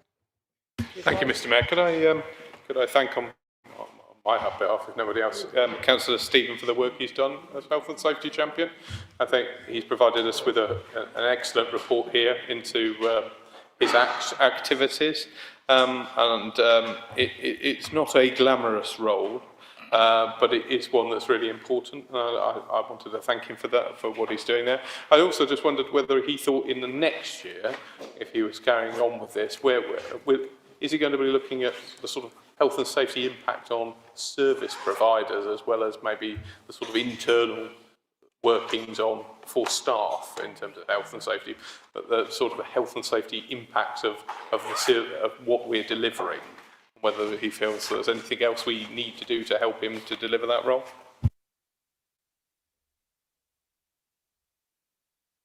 Yes, I will do. Was that a question? Yeah, I'd very welcome any suggestions like that, and I'll obviously discuss that with the Health and Safety Officer, and we'll come up with and put it part of our programme. Thank you. Thank you very much. Councillor Ria. Yeah, thank you, Mr. Mayor. I just wanted to ask the Health and Safety Champion how many near misses there were in his tenure, and if there were any recordables or any injuries whilst he was in post. I'm afraid I don't have that information to hand. The role of the Health and Safety Champion is, I guess, a strategic role. It is about making sure that there is enough resources, that the actions which are going forward in the day-to-day operation and management of the organisation are being done correctly with the right level of resources, rather than getting necessarily involved with the day-to-day reporting.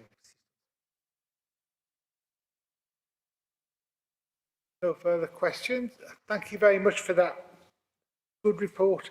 Now, can I ask the Leader of the Council if there are any matters which, in the opinion, require urgent consideration by the Council? You'll be delighted to know there isn't. Great. Okay then. We now have to go into items involving disclosure of exact information. So what we'll do now is we need to pass